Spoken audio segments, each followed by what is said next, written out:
Chapter 230. At this moment, Feng-Chi had already understood the function of miracle evolution.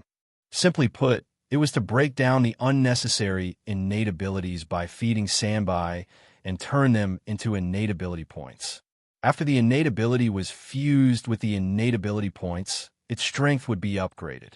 The power of this miracle item was obvious. It could allow many innate abilities that could not be upgraded to unearth more potential and obtain a higher upper limit. For example, Blood Origin was originally an innate ability that could not be upgraded. However, after fusing with the innate ability bead, it successfully completed an upgrade and had a higher upper limit of growth. As for why there was a level 5 evaluation after the first upgrade of Blood Origin, that was his analysis. One thing he could be sure of now was that innate abilities were divided into strong and weak innate abilities. Before completing the upgrade, these innate abilities were in their initial state. Although there were strong and weak innate abilities, they would not be marked in the attribute panel. If the upgrade was completed, the innate abilities level evaluation would be displayed behind the innate ability. For example, the attribute panel's evaluation of Blood Origin was level 5. Purple Soul could be level 6, level 7, and so on. After figuring out the reason, he chose to fuse the remaining 14 innate ability beads into Blood Origin. At this moment, the evolution percentage of Blood Origin had reached 23.5% of level 5. Compared to Purple Soul, the requirements for Blood Origin were obviously lower. In terms of practicality, Blood Origin was more important at this stage. If one day he could become so strong that he could kill dozens or hundreds of domain creatures with a slap, he could easily obtain innate abilities. He felt that it was better to consider advancing to Purple Soul. Otherwise, with the current speed of obtaining innate abilities, he would not be able to afford it.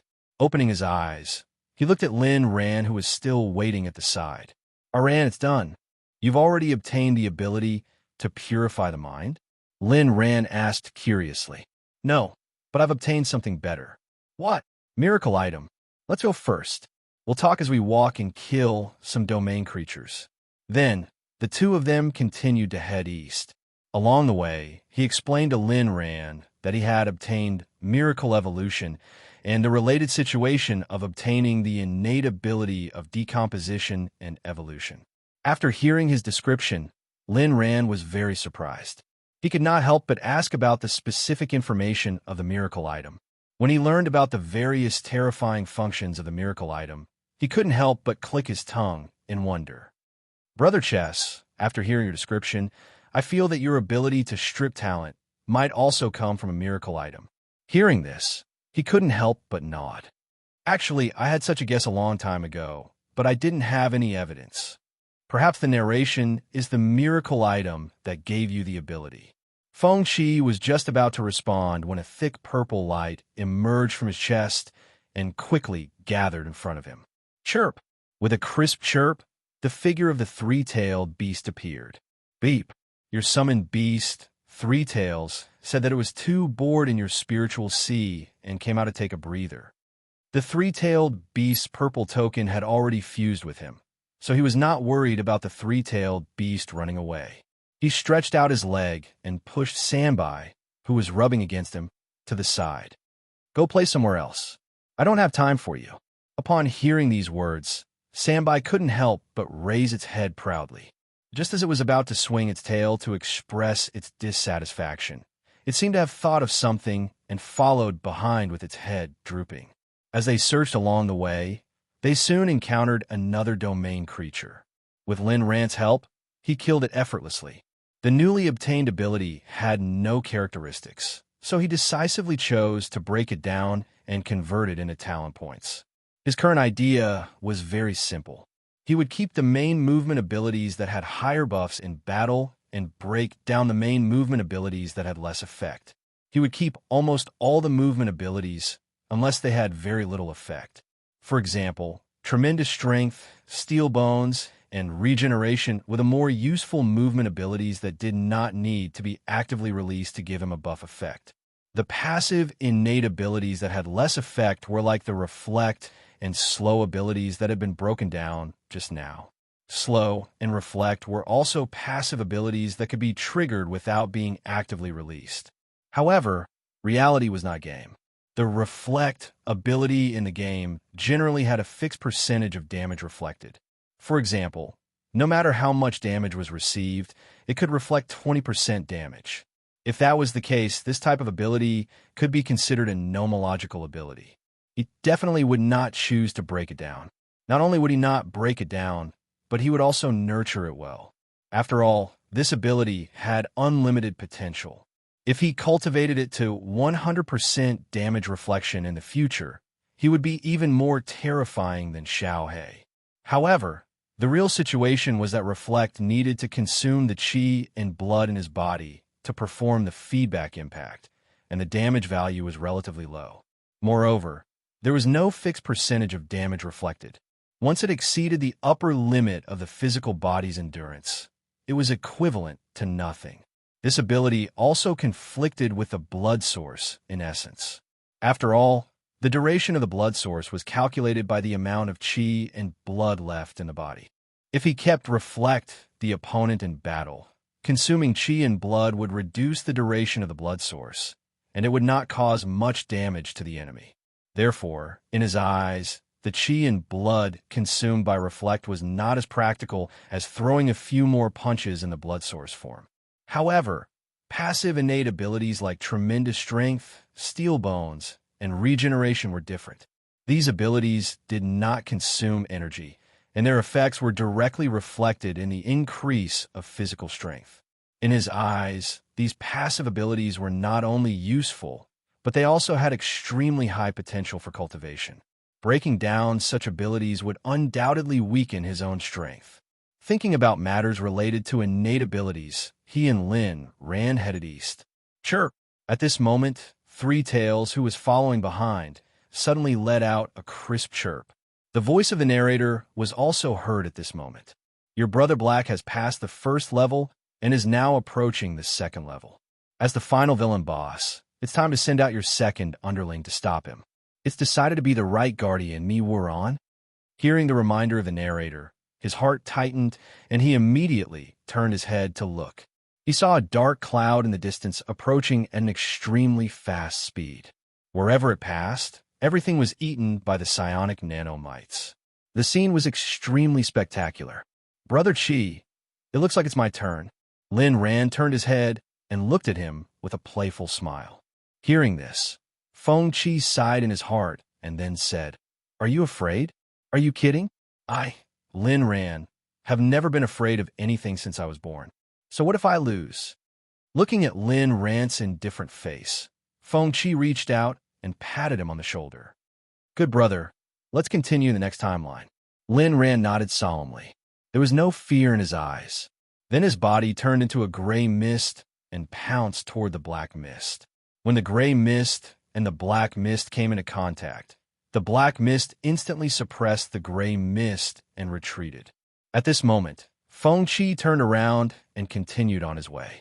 In the following time, he decided to continue hunting domain creatures to increase his strength and then go further east to explore. He still knew very little about the future world. So far, the furthest he explored was at the statue of Murakami. He had not explored further. There were two reasons for this. First, he was not strong enough. Second, he did not have enough time. The reason he was not strong enough was that the domain creatures in the plains were obviously stronger than in the city ruins. The difficulty of continuing to explore east was greatly increased, and he was in danger of dying at any time. The reason for the lack of time was obvious. It was Xiao He. Xiao He was like a lifetimer in his future dream. His arrival symbolized death. Previously, if he did not rely on the suction cups to block him, he would not even have been able to reach the plains. The last time he was able to see Murakami's statue, it was thanks to the future dream line. He used spiritual plants to help the suction cups heal some of their injuries and increase their strength. This allowed it to last longer in Xiao He's hands. He glanced at three-tailed beast behind him and continued on his way. At this moment, he noticed that in a dilapidated building in front of him, there was a pair of red eyes looking at him in an area shrouded in darkness. Realizing that there was a domain creature in this building, he immediately asked, "How do I work?" "Activate the blood source. You can kill it." After hearing the voiceover's prompt, he immediately felt relieved. However, before he could take the initiative to attack, the domain creature hiding in the building smashed through the building's walls and pounced toward him. At this moment, he saw the appearance of this domain creature clearly. It had a humanoid form and was more than 2 meters tall. Its body was completely pieced together by black stones. As it ran, the ground kept making dull thuds. It could be seen that this was a close combat domain creature. Seeing this, Feng Qi grinned. The veins on his neck bulged, and his heartbeat instantly entered a high-frequency state.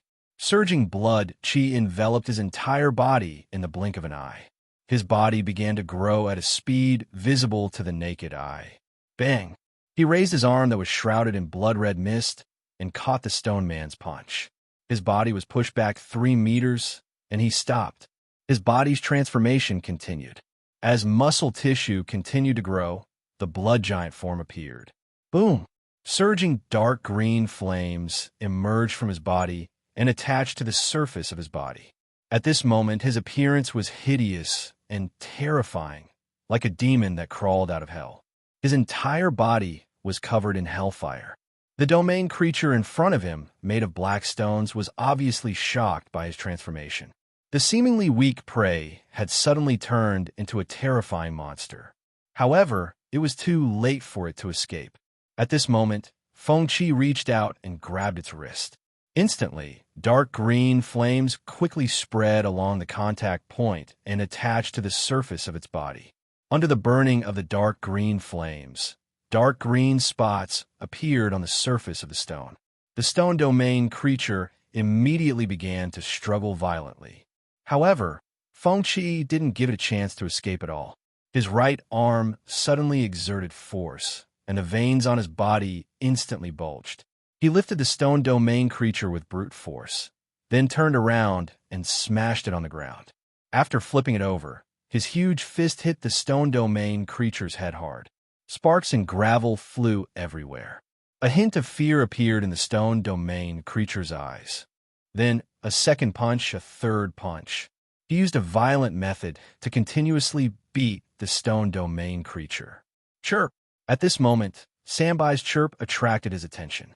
He turned to look at Sanbai, who was sitting at the side and eating melons. A hint of doubt appeared on his face. At this moment, Sanbai stretched out a claw and pointed not far away. He immediately turned his head and saw 3 stone domain creatures rushing toward him. Realizing that this was a social domain creature, he wasn't afraid at all. His fist continued to smash down.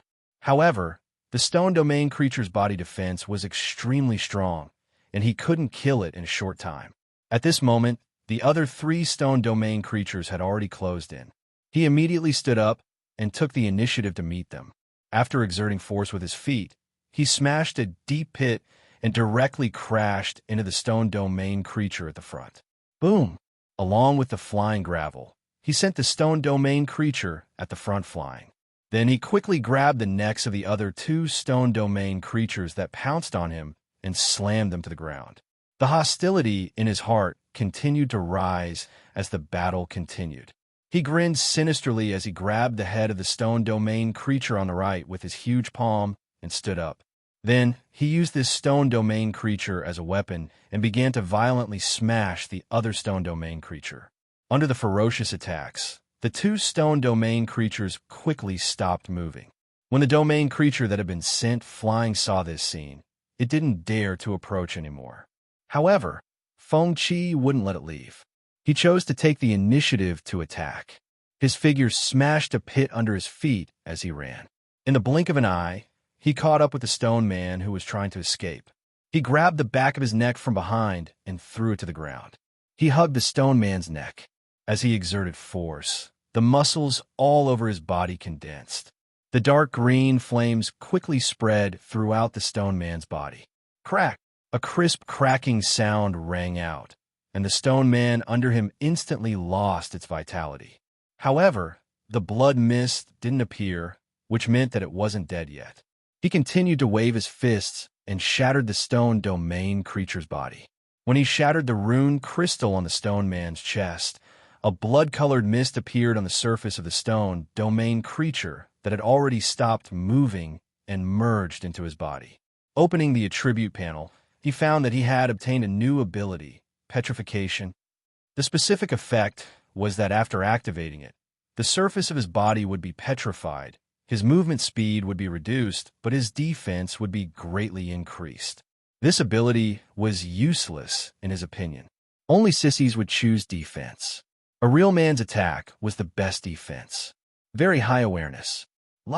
At this moment, he stood up and walked toward the other 3 stone domain creatures that had lost their ability to move. After shattering the life source on their chests, the newly obtained talent ability, Stone Statue, was upgraded to level 2. 3 Tails, go and eat this talent ability. At this moment, he turned to look at 3 Tails. The disdain in 3 Tails' eyes disappeared in an instant, but it still obediently entered his spiritual sea and pounced on the newly appeared gray talent ball. However, to his surprise, 3 Tails' energy body was bounced off after approaching the talent ability's orbit.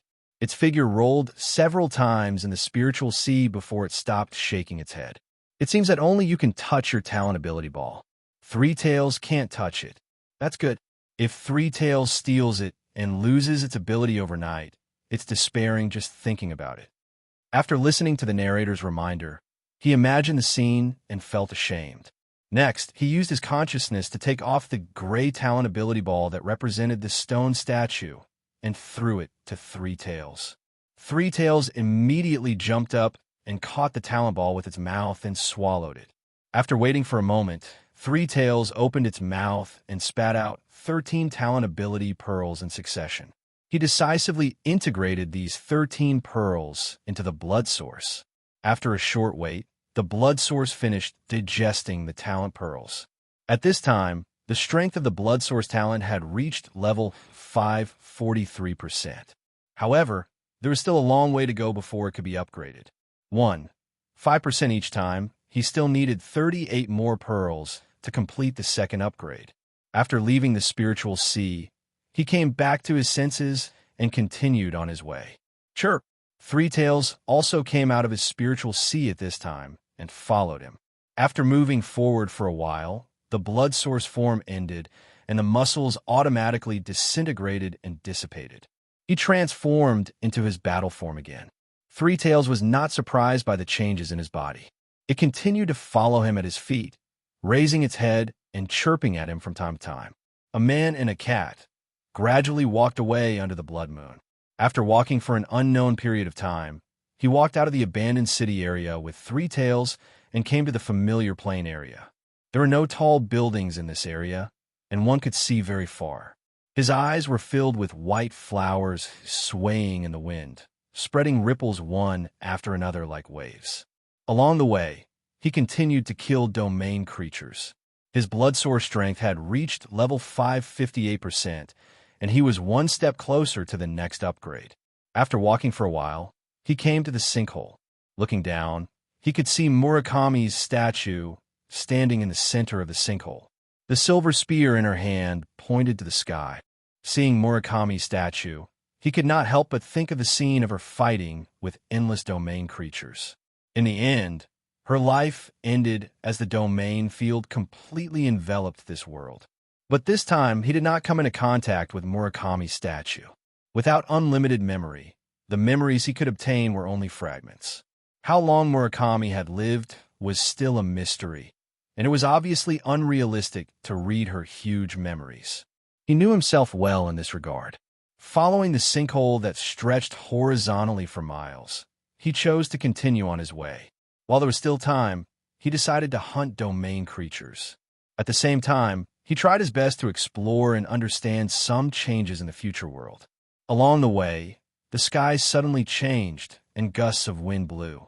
Countless petals floated up, and the world in front of him was like a sea of flowers, filled with white. His heart did not fluctuate at all. On the other hand, 3 Tails was abnormally excited, jumping in the sea of flowers, looking very much like a husky in reality. After moving forward for a while, he suddenly heard a muffled sound of impact. He followed the direction of the sound and turned to look at the 9 o'clock direction. In the distance, lightning flashed and thunder rumbled, and a mountain-like pitch-black figure was entangled and fighting with another imposing figure. Every time they attacked, they could tear through space, causing the sky to flicker. The rumbling sounds were caused by them. It could be seen that each of these terrifying domain creatures had the strength of a super domain creature, and they even looked more terrifying than the giant hand he had seen before. This also made him understand that there was still a long way to go in the future. He also firmly believed that he would lead the entire human race to defeat all the domain creatures and obtain the final victory. At this moment, Three Tails, who liked to eat melons, jumped on top of his head and looked curiously at the area where the battle had erupted, assuming a melon-eating posture. He wanted to grab Three Tails, but after thinking about it, he did not do so. Three Tails was only the consciousness carrier of the miracle item, and strictly speaking, it was not a domain creature. Although its personality was very arrogant and despicable, at least it had never had any killing intent towards him. It was good to keep it as a pet. Thinking of this, he smiled and raised his hand to rub Three Tails on top of his head, and continued forward. Chapter 231. Sambai. Along with Feng Chi's shout, Sambai leaped into the air and released a mental power shockwave toward the domain creature in the distance. The purple light swept across, and the domain creature's expression suddenly became sluggish. Its limbs that were constantly running seemed to have lost connection with its brain and instantly stopped moving. Under the effect of inertia, the domain creature's head tilted forward and plowed a few meters away. Seeing this, Feng Chi nodded in satisfaction. At this moment, he ran in front of the domain creature and suddenly smashed his heavy fist down. By the time this domain creature recovered from its deranged state, it was already too late to reverse the situation. Under the heavy punch after heavy punch, the domain creature quickly stopped moving. The blood mist appeared at this moment and was absorbed by his body. Standing up, he opened the status panel to check his newly obtained innate ability and marked it as to be decomposed. At this moment, Sambai's figure flashed and appeared in front of him. It obediently chirped at him. Seeing this, Feng Chi smiled and rubbed Sambai's head. Since he decided to raise Sambai as a pet, he felt that he couldn't let Sambai do nothing all day and follow him around like a shadow. Since he had the ability, he had to create some value. Therefore, in the following journey, as long as he encountered a domain creature, he would let Sambai show off its skills. Sambai was obviously very dissatisfied with this, but in the face of his threat of consciousness erasure, it had no choice but to obey. With his understanding of Sambai, its personality was to seek revenge for the smallest grievance and was extremely vengeful. Right now, it was only helplessly surrendering on the surface, but who knew how many curses it had left behind for him. At this moment, his bloodline evolution points had already reached 198,710,000 points. There was still a long way to go before he could evolve. However, becoming stronger was never something that could be done overnight. At this moment, he chose to continue on his journey. The weather in the future world was very changeable. The sky was always rumbling, lightning flashing and thunder rumbling. From time to time, there would be a gust of cold wind whistling, blowing the sea of flowers full of white petals. At this moment, the sky was once again drizzling with blood-colored rain. Coupled with the dim vision and the whistling of the cold wind, it was very much like a scene from a horror movie. However, Feng Chi was already used to the scene in front of him. Even if a ferocious-looking monster suddenly jumped out of the sea of flowers, he would not be frightened. He only wanted to rush up and give it a few punches to convert it into a talent ability or talent points. After walking along the cliff for a while, he looked down at Sambai, who was following at his feet. Three Tails, can you change your form? Faced with this question, Sambai raised her head, her big watery eyes full of doubt. After some time, we need to go to a place. It's not good for you to come into contact with the life forms there in your current form, so I need you to change your form. Upon hearing his words, the three last was even more puzzled. It stretched out its claws and scratched its temples. Suddenly, it showed an expression of realization. Under Feng Chi's astonished gaze, Sambai took a deep breath, and its body swelled, turning into a large balloon version of Sambai. Chirp! Three Tails looked at him proudly. Feng Chi was speechless. Is this three-tailed beast stupid? Kill it and make soup. Otherwise, when you return to the real world and suddenly appear in Star City University, the entire Star City will probably be in an uproar. Tomorrow's headlines will be that a domain transcendent life form has invaded Star City University. What the narrator said was exactly what he was worried about. The token of Sambai's main body had been implanted in his sea of consciousness. However, miracle items and talent abilities were fundamentally different. Talent abilities were like body organs that had been completely integrated with him and had become an instinctive existence. However, miracle items were different. The miraculous item seemed to have been stored in his spiritual sea, becoming part of his collection. However, they were still completely independent existences. This could be seen from the fact that Sambai still had an independent consciousness and could freely enter and leave his sea of consciousness. He thought about it carefully and felt that Sambai's behavior was extremely risky. It did not matter in the future dream world. It could enter and exit as it pleased and would not cause any major changes at all. However, it was completely different in the real world. At first glance, Sambai's appearance would be mistaken for a domain life form and not a native species of the human world, especially in an extremely important place like Star City University. Its appearance would definitely cause a sensation, and the entire Star City would enter a state of alert. The impact would be huge. Therefore, he wondered if Sambai, who was created by the token's consciousness, could reshape his face and change his physical appearance. It would be best if it was in the form of a cat or dog that existed in the real world. This way, even if it suddenly appeared, it would be easy to explain and would not cause a sensation. Sambai obviously misunderstood his meaning and changed its form by inflating it. It then cast a smug look at him. Stupid tail. Looking at Sambai slowly floating from the ground, Feng Chi was slightly speechless. Change back. I don't want to change in form.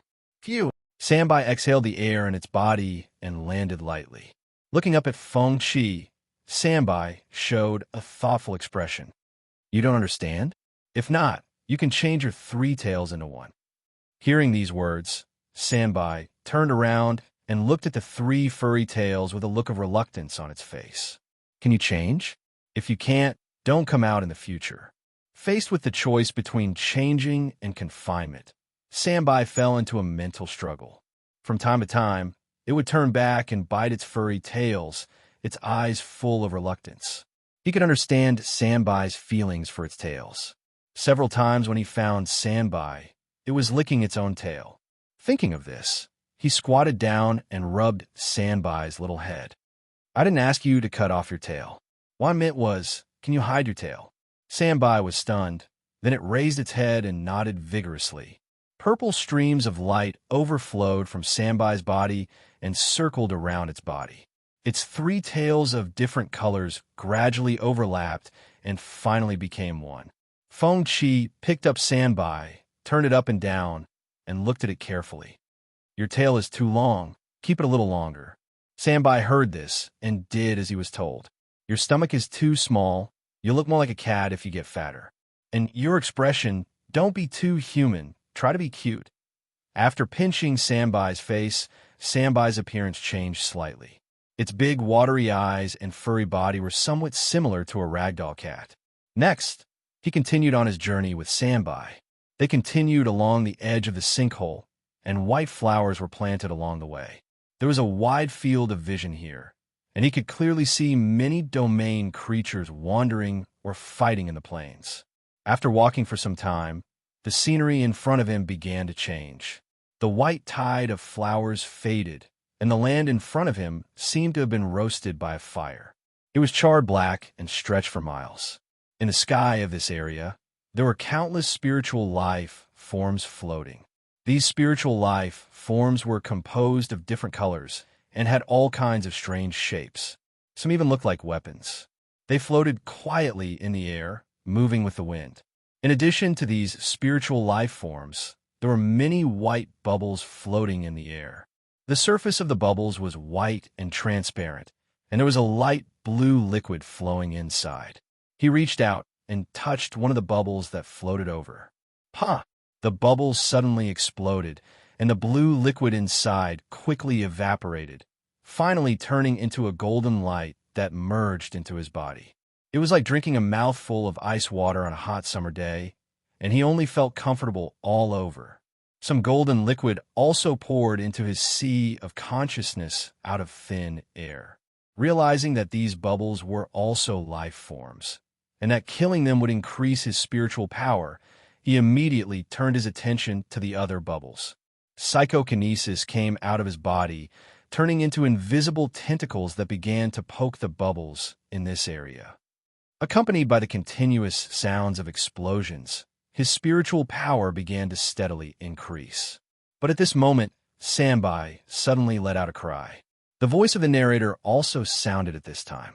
Exploration progress has increased, stepping into the territory of unknown spiritual life forms. You have been noticed by a large number of spiritual life forms, and there is a high probability that they will attack you. Be prepared to escape. In the sky, spiritual life forms of different colors rushed toward him. Accompanied by strong spiritual energy fluctuations, the sky bloomed with beautiful colors, and spiritual energy spells fell on him like raindrops. Seeing this scene, he turned and ran. Obviously, his action of poking the bubbles had angered the spiritual life forms. He even guessed that these bubbles were the descendants of the spiritual life forms. Regarding this, he still felt a little regretful. At this stage, the ability of spiritual purification had not been found, and he could not read the memories of the next timeline. Otherwise, there was a risk of mental disorder or even a mental breakdown. There were two ways to solve this problem. Either he could find the talent ability of spiritual purification, and in the future, he could solve the problem of the stacking of negative emotions once and for all. Originally, he thought that Sambai had the ability of spiritual purification. But now, it seemed that this ability was just a spiritual countermeasure ability that Sambai had cultivated, and it had nothing to do with spiritual purification. Moreover, Sambai's ability could not be used on him. Just like his blood source ability, he could use it on himself, but he could not use it on others. But this wave was not a loss. At least in his opinion, the effect of miracle evolution could infinitely increase his talent potential, and it would be a great help to his growth. Other than the ability of spiritual evolution, the only way was to increase the strength of his spiritual power. For the time being, he could not find the talent ability of spiritual purification, so killing spiritual life forms to increase his spiritual power was a good choice. Moreover, increasing the strength of his spiritual power could also increase the strength of his evil thoughts, which was the strength of his psychokinesis. Originally, he thought that he had found a treasure training ground that was suitable for increasing his spiritual power, but he did not expect to be targeted so quickly. Looking at the spiritual life forms that were gathering in the sky, as well as the spiritual energy spells that kept falling, he had no intention of fighting. In order to save his life, he decisively activated his blood source ability. In the blink of an eye, he turned into a blood giant that was close to 4 meters tall. Dark green flames burned on the surface of his body, and he turned to run. A large amount of spiritual energy condensed into spells that smashed on the surface of his body, and the purple patterns on the surface of his body suddenly became alive and began to swim on the surface of his body. At this time, the ability of Purple Soul was also activated, and he was immune to some energy forms of damage. However, his back was still exposed under the high-intensity spell bombardment, and at this time, it was quickly healing. He covered his head and ran all the way out of the scorched area with Sambai. Looking back, a large number of white spiritual life forms were still chasing after him. At this time, Sambai turned into a stream of light and ran in front of him. In the blink of an eye, it was more than 10 meters away from him. After running wildly for a while, he could not hold on any longer. His body needed to consume blood energy to heal itself, and his blood source form could not be maintained for long. Realizing that there was a high chance that he would die here, he made up his mind. Since he could not run away, he would fight to the death and kill a few more. Thinking of this, he used his telekinesis to grab a spiritual life form in the sky. He raised his fist that was burning with dark green flames and smashed it hard on the spiritual life form's body. Smack! The spiritual life form's defense was extremely weak, and a single punch shattered its body. As the golden light seeped into his body, the strength of his spiritual energy increased again. Seeing that he was in a life-and-death battle, knowing that it could not escape, Sambai turned back and leaped on top of his head. Purple light flowed out of its body and formed a barrier above his head. A large number of spells landed on the barrier, which had the ability to counter spiritual energy and instantly dissipated into spiritual energy light spots. However, there were too many spells, and Sambai could not hold on for more than 10 seconds. Its body twisted and turned into a stream of purple light that entered his body. Looking at the spiritual life forms in the sky, he continued to use his telekinesis to grab and kill them. The strength of his spiritual energy increased significantly as he continued to kill. If it weren't for his innate ability, Purple Soul, he would not have been able to last more than one round of spells. After all, his stamina was limited. As the blood mist on his body dissipated, his blood essence form ended. Just as he thought that he would die under the spell bombardment, the voice of the narrator sounded in his mind. Your black brother is approaching with his machete. Looks like I'm going to get off work. He turned his head to the west and saw a dark cloud sweeping over. At this time, the spiritual life forms in the sky seemed to be frightened. They all retreated towards the scorched earth area and stopped attacking him. As expected of Black Brother, you're so impressive. You scared off so many spiritual life forms before you even arrived. I wonder when you'll be as impressive as Black Brother. Hearing the narrator's words, he couldn't help but roll his eyes. Now that Xiaohei had arrived, there was no way he could stay any longer. He struggled to stand up. Before he even got into his stance, the narrator's voice sounded in his mind. Final struggle, second style. You can't lose in terms of momentum. As the black mist pressed down, he gave the narrator the middle finger in his mind. When he opened his eyes, Feng Qi found that he had returned to the real world. When he came back to his senses, he immediately asked, "Narrator, my mental strength has increased by quite a bit. It shouldn't be a problem for me to read the memories of another future timeline, right?" "Indeed, it has increased by quite a bit. It shouldn't be a problem, but you should rest for a few days before reading the memories of the future timeline." "Understood." Hearing the narrator's answer, he immediately nodded. Then he closed his eyes. Just as he was about to enter his spiritual sea, a purple stream of light appeared from his chest, and the figure of Three Tails condensed in front of him. He was about to check if the miracle token was brought back when he saw Three Tails appear. He let out a sigh of relief. He was still wondering if the miracle item could be brought back to the real world. After all, there was a difference between a miracle item and an innate ability. If he couldn't bring back miracle evolution, he would undoubtedly suffer a great loss. Not only would he not gain the ability to purify his mind, he would also lose a miracle item that would greatly aid his growth. Now that Three Tails appeared, he was relieved. However, he still had a doubt in his mind. Since the miracle item of the future timeline has been brought back, does that mean that the miracle evolution of the other timelines has disappeared? It's like a domain creature that has been deprived of its innate ability and has completely disappeared. He had no way of knowing the answer to this question. After thinking for a while, he stopped thinking about it. At this moment, he looked up at Three Tails, who was curiously looking at the new environment. Three Tails, cat form. Hearing his shout, Three Tails chirped obediently. Its body then twisted and turned into the cat form that was previously set. He picked up Three Tails and looked at it carefully. After making sure that there were no flaws, he nodded in satisfaction. Chapter 232. Star City University.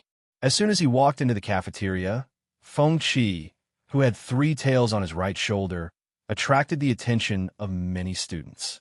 Star City University did not prohibit students and teachers from keeping pets. However, it was not encouraged. Therefore, there were very few pet cats and dogs in the entire university. After taking the tray, he went to the buffet area and began to choose food. Seeing so many delicacies, Three Tails was stunned. If Feng Chi hadn't set the rules in advance, with Sanbai's unscrupulous character, he would have pounced on it and started eating. Choose what you want to eat. I'll get it for you. Three Tails nodded frantically. Then, it stretched out its claws and pointed at the food with a greedy look. According to Three Tails' request, he filled a tray with food and went to the north corner of the cafeteria. At this time, Lin Ran and Mu Qing had already arrived. Seeing Three Tails on his shoulder, the two of them were very surprised. "Brother Qi, why do you have a pet?" "A classmate from Star City, First High School, gave it to me to cultivate my mood," he responded with a smile. He came to the seat beside Lin Ran, put down the tray, and sat down. He rubbed Three Tails' head. "Eat." When Three Tails heard that, it immediately pounced on the food on the tray and began to gobble up the food on the tray. "Brother Qi, pets need to be registered in the university. Do you have a pet certificate?" Lin Ran asked curiously. Hearing that, he could not help but be startled. He really did not know much about this. He was too embarrassed to trouble by Fuxing, so he immediately asked, "What about the pet certificate? I'll go with you after dinner. It's more troublesome for students. You should be fine since you're a teacher. You should just go through the process and fill in the form." Saying that, Lin Ran turned to look at Three Tails. "Brother Qi, what kind of cat is this? It feels so spiritual. When you turned your head just now, it actually showed a look of disdain." Saying that, Lin Ran reached out to touch Three Tails. Three Tails immediately took a step back and showed a vigilant expression. "What a cute kitten. It makes me want to get one too," Yang Xiaoxin, who was sitting at the next table, said with interest. At this time, the adorable Three Tails instantly became the focus of the audience. Sanbai seemed to be too lazy to care about the gazes around it, as it lowered its head and continued to eat. Seeing this, Feng Chi also entered a state of gorging himself. Soon, the plate was empty. Three Tails, who had yet to eat to its heart's content, pounced on Mu Qing's plate, wanting to eat from it. At this moment, Mu Qing raised her head and glanced at it. Sanbai, who was originally excited, instantly froze on the spot, his hair standing on end. Its instinctive premonition of danger even gave it the illusion that it would die instantly if it took another step forward. "Brother Qi, why is your cat's fur standing on end?" Lin Ran asked curiously. "It's okay. This silly cat is like that from time to time." He glanced at Mu Qing and then at Sanbai, who was already in a daze, and he roughly knew what was going on. Clearly, Mu Qing's aura had intimidated Sanbai. This made him even more curious about the rune crystal on Mu Qing's body. In the future dream, even when Sanbai was caught by the fog, he had never been so frightened. At this time, Sanbai seemed to have been completely suppressed by Mu Qing's aura, and even his body had become stiff. Mu Qing, who saw this scene, was also very curious. She reached out and rubbed Sanbai's little head. Feeling Mu Qing's kindness, Sanbai squeezed out a flattering expression at this time and licked Mu Qing's palm with a fawning look. It even rolled on the spot cutely. Lin Ran, who was at the side, saw this and immediately reached out to touch it. Sanbai's expression suddenly changed, and it took a step back. Silly Sanbai is really a coward. Let's kill it and make soup. It's too embarrassing to bring it around. Ignoring the narrator's complaints, he stood up with the plate and prepared to get some more food. Sanbai.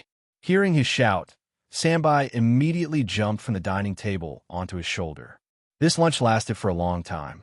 After lunch, he and Lin Ran walked out of Shuefa restaurant. Next, the two walked straight to the school's office. The school's office was located in an 8-story building south of the field. There were several rooms on each floor that were responsible for handling different things, including pet registration. After checking the map hanging on the wall of the hall, he and Lin Ran took the elevator to the 5th floor. When they arrived at room 508, the sign of the pet registration office was hanging on the door. After knocking on the door, a young woman's voice came from inside. "Come in." Pushing the door open, There was a room less than 100 square meters inside. A woman wearing a Star City University staff uniform was treating the wound of a pet dog. She raised her head at this moment. When she saw Feng Qi, she suddenly showed a surprised expression. "You're Feng Qi?" In the face of the question, Feng Qi hugged Sambai in his arms and smiled. "Hello, I'm Feng Qi, the teacher of Combat Class 3. I want to register my pet." Looking at Sambai in his hand, the woman looked very curious. "What breed of pet cat is this?" "I don't know. Maybe it's a mixed breed." "Come, let me take a look." The woman was very interested and reached out to Sambai. Seeing this, Sambai raised its head proudly and put on a posture that it did not want to talk to her. "Be good." In the face of Feng Qi's threat, Sambai could only helplessly jump into the woman's arms. After a round of inspection, the woman showed a surprised expression. "I can't tell what kind of cat this is." "Miss Feng, where did your cat come from?" "A classmate gave it to me. He didn't say what breed it was. He just said it was called Sambai." "Understood. I'll record its characteristics and register it." Next, the woman took out an instrument and scanned Sambai's appearance into the computer for record. Then, she took out an iron plate, engraved Sambai's name with a laser, and hung it around Sambai's neck. "Miss Feng, your Sambai has been registered. I'll charge you 13,500 yuan. Remember to pay the fee every 6 months." Feng Qi did not hesitate and immediately took out his mobile phone to scan the QR code and pay. He was not surprised that he would be charged for pet registration. On the way here, Lin Ran had already explained the relevant situation to him in detail.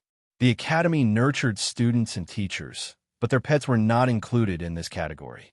Pets wandered around the school, destroyed the lawn, green plants, or ate at Shuefa restaurant. These fees were paid by the students and teachers themselves. 13,500 yuan every 6 months was already a very low price. This was also one of the reasons why the school did not encourage students and teachers to keep pets. "Thank you. Sorry to trouble you." "You're welcome, Miss Feng." Next, you need to take Sambai to the pet shop in the south square of the school to inoculate it with the latest vaccine. "Understood." Taking Sambai from the woman, he and Lin Ran turned and left the pet registration office. Next, they went to the south square of the school. The south square of the school was a commercial street. It was break time, and the whole street was full of students. The shops on both sides sold everything, except for snacks and special delicacies. It was said that there used to be such shops, but they were all closed down by the 24-hour Shuefa restaurant. At this time, more students were gathered in a shop called Invincible War. The name sounded like a shop that made weapons, but it was not. The things sold in this shop were similar to the planet cards before the Cataclysm. The students were also keen to collect cards of famous frontline soldiers for their collection. Different cards had different levels of collection, and the legendary cards were even more expensive.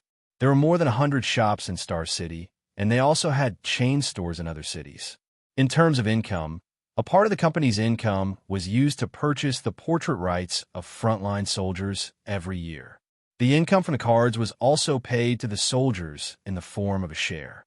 Even if the soldiers died at the front line, the share of income from the cards made with their portraits would also be given to the families of the soldiers who died. At the same time, the Invincible War company behind this card shop was also one of the sponsors of the Shuefa restaurant. They continued to walk along the bustling street for a while and came to a pet shop at the corner. The school did not promote keeping pets, so the pet shop was not very popular. When they opened the door, the bell rang. At this time, an uncle in a work uniform was shaving his pet dog, and a student was standing next to him. When he saw Feng Qi, the student was stunned and immediately shouted, "Miss Feng." Feng Qi smiled and nodded in response. "It's done. I'll charge you 1,000. At this time, the owner of the shop finished the dog's facial treatment and smiled at the student. 1,000? Why is it so expensive? I only paid 50 for a haircut." The student seemed to be here for the first time and was very surprised to hear the price. How can a human be the same as a dog? How can it be different? Dogs dare to eat sh*t, but do humans? The shop owner could not help but roll his eyes. "What if I dare?" The student said stubbornly. "Then you come and get a haircut. I'll charge you 1,000 too." Hearing this, Feng Qi and Lin Ran could not help but laugh. After some tugging, the student paid 1,000 yuan obediently and walked out of the pet shop with the dog.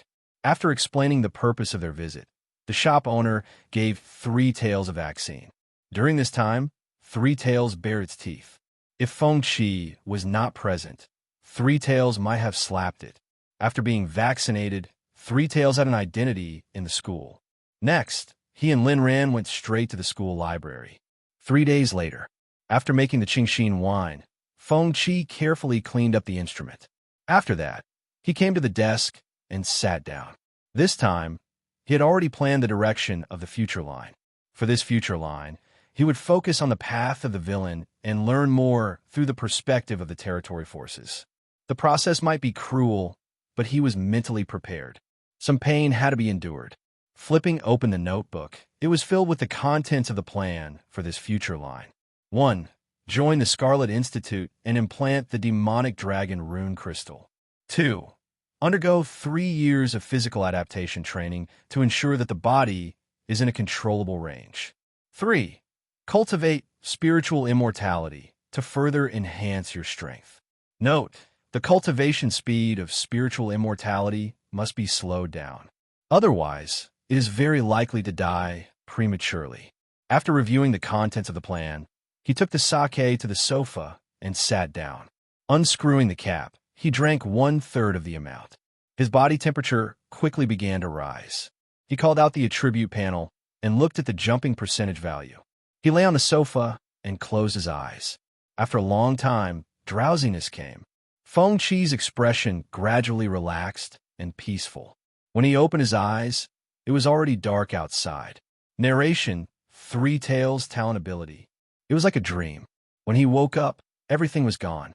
He bent down from the sofa, picked up the phone on the coffee table, and dialed Vivian's number. When the call went through, Sister Wei, the new timeline has begun. 3 years later.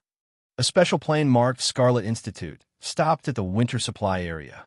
The cabin door opened, and Feng Qi got off the plane with a backpack. It was snowing heavily outside, and the temperature reached -23 degrees Celsius. After 3 years of painstaking training, his strength had been greatly improved. Even if he was wearing short sleeves, he didn't feel the cold outside. After 3 years of preparation, the villain plan in his mind was about to begin. The strength of this future line was very important. From the previous timeline, it could be seen that the competition between the domain forces was equally cruel. If he wanted to obtain enough information, he must have enough strength. The 3 years of training was to improve his strength. Embedding the rune crystal, cultivating spiritual immortality. These methods of becoming stronger consumed his vitality, but he didn't care. From a moment he became a sacrifice, he was already prepared. Exchanging his lifespan for strength was a sure win. He took a deep breath of the cold air and walked into the supply area. The reason why he chose to start the villain plan 3 years later was very simple. If he wanted to become a great villain in this future line, he still needed Mu Qing's help. Mu Qing graduated 3 days ago and was now at the winter supply area. According to the normal course of history, Mu Qing would have joined a domain force by now. She would meet the Lord of Fog one day in the future. There would be a fight between them. At that time, the Lord of Fog would definitely not die, but the domain it was in would be shattered by Mu Qing. At that time, the Lord of Fog would be at its lowest and most miserable. The entry point of his villain plan was chosen at this time. He would meet the Lord of Fog, rise together, and grow together. Through the Lord of Fog, he could also obtain a lot of useful information. But this villain plan also had its risks. If the Lord of Fog was not easy to communicate with, he would most likely end it at the beginning. But in order to better develop the villain plan, he had to take this risk. He braved the wind and snow and moved forward. He arrived at the hotel in the supply area and checked into a room. In the following days, he patiently waited for the Scarlet Institute to send back news about Mu Qing. He did not waste any time during this period and trained intensely every day. But he rarely went out. He was afraid that if he met Mu Qing at the supply area, it would interfere with the progression of the timeline. 3 weeks later, while he was sleeping, he received a call from Vivian. After he picked up the call, a familiar voice came. "Agi, prepare yourself. Mu Qing's domain force is already heading towards the silent domain. Got it. This road might be very difficult. Vivian wanted to say something, but stopped. It's fine. Even if I'm despised by all of humanity, I'm used to it. Feng Qi smiled and replied. Then, good luck. We'll talk again in the future. Goodbye. After hanging up, he began to pack his things and organize his backpack. After going downstairs and paying the bill, he got on the snowmobile he bought a few days ago in the parking lot outside the hotel and headed towards the silent domain while braving the cold wind. Fog, I'm coming. Chapter 233. Winter Supply Area. 2:00 in the morning. Feng Qi drove the snowmobile on the road to the north against the wind and snow. From time to time, he used the positioning device on the snowmobile to determine the direction. Mu Qing had already set off. According to the normal driving speed, it would take about half a day to reach the silent domain. It would also take about half a day to prepare before officially exploring the silent domain. So he wasn't in a hurry. After driving off the main road, the road ahead was completely covered in snow. There were no more street lights along the way, so he could only rely on the car's searchlight to move forward. The snow was getting heavier and heavier. He could see countless white snowflakes falling and hitting the windshield. He needed the snow scraper to constantly sweep back and forth to see the situation ahead. He glanced at his current location on the tracker and stepped on the accelerator. With a roar of the engine, the snowmobile suddenly sped up. Looking up at the sky, he could see the misty green aurora and the stars in the sky through the skylight. The sky here was beautiful, but Feng Qi wasn't in the mood to appreciate the scenery in front of him. He needed to reach the destination before Mu Qing broke the silent domain. Then he needed to hide and wait for the heavily injured Lord of the Mist to escape so that he could carry out the next step. If the first step failed, there would be no need to carry out the next step of the plan. After driving for a while, he reached out and pressed the music switch. The cathartic sound from the stereo immediately suppressed the roar of the engine. It could be seen that the previous owner of the snowmobile was a heavy metal music fan. The music in his collection was filled with hysteria. Feng Qi usually didn't care about heavy metal music, but now, listening to the cold and hard music rhythm, he felt something different. For the frontline soldiers who struggled on the edge of life and death all year round, this kind of hardcore music could indeed have a cathartic effect. The weight of the music seemed to be able to vent the inner pressure in this way. When he heard the lyrics, "This hellish journey, the road ahead is full of unknowns," he couldn't help but smile. In the boundless night, the searchlight pushed through the darkness and moved forward quickly. Because the road ahead was more complicated, the snowmobile began to shake as it moved forward. But fortunately, the snowmobile was designed to deal with this kind of road, so there were no problems along the way. When he had bought the snowmobile at the chilly winter supply area, he had heard the second-hand salesman explain the situation of the previous owner of the snowmobile. The original owner was once the vice commander of a C-ranked battle group. Half a year ago, he died in an accident during an exploration of the domain. His property and some of his belongings were sent back to his family in the city. Some of the weapons, equipment, and items that were difficult to bring back were left behind and entrusted to the second-hand merchants in the supply area to be sold. The money earned from the sale would be sent back to the families of the fallen soldiers. At that time, he sighed in his heart when he visited the second-hand shop and looked at the various second-hand goods displayed in the shop.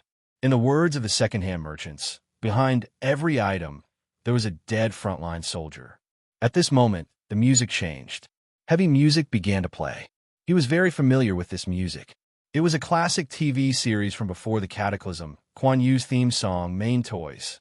In modern times where the entertainment industry was underdeveloped, many movies and TV series from before the Cataclysm were still very popular. Kuan Yu was one of them. When the background music started playing, he couldn't help but think of the Great Wall in the cold wind. The night watchmen stood on the Great Wall with torches in their hands against the wind and snow, reciting the oath of the night watch. It matched his current mood very well. The snowmobile's searchlight pierced through the night, and 2 rays of light continued to extend forward. The tire marks left behind would be covered by the snow in a moment. Driving in such a harsh environment, the only thing he could rely on was a positioning device and a map. After driving for several hours, he still hadn't caught up with Mu Qing's convoy. He wasn't worried about this. He had roughly calculated the time. According to the current driving speed, it was more than enough to reach Mu Qing before she destroyed the Domain of Silence. Snow Wolf Domain Battle Group Convoy.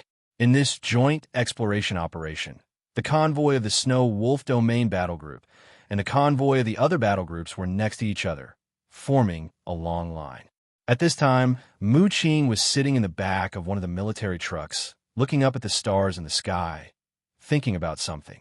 This was the first time she stepped onto the front line.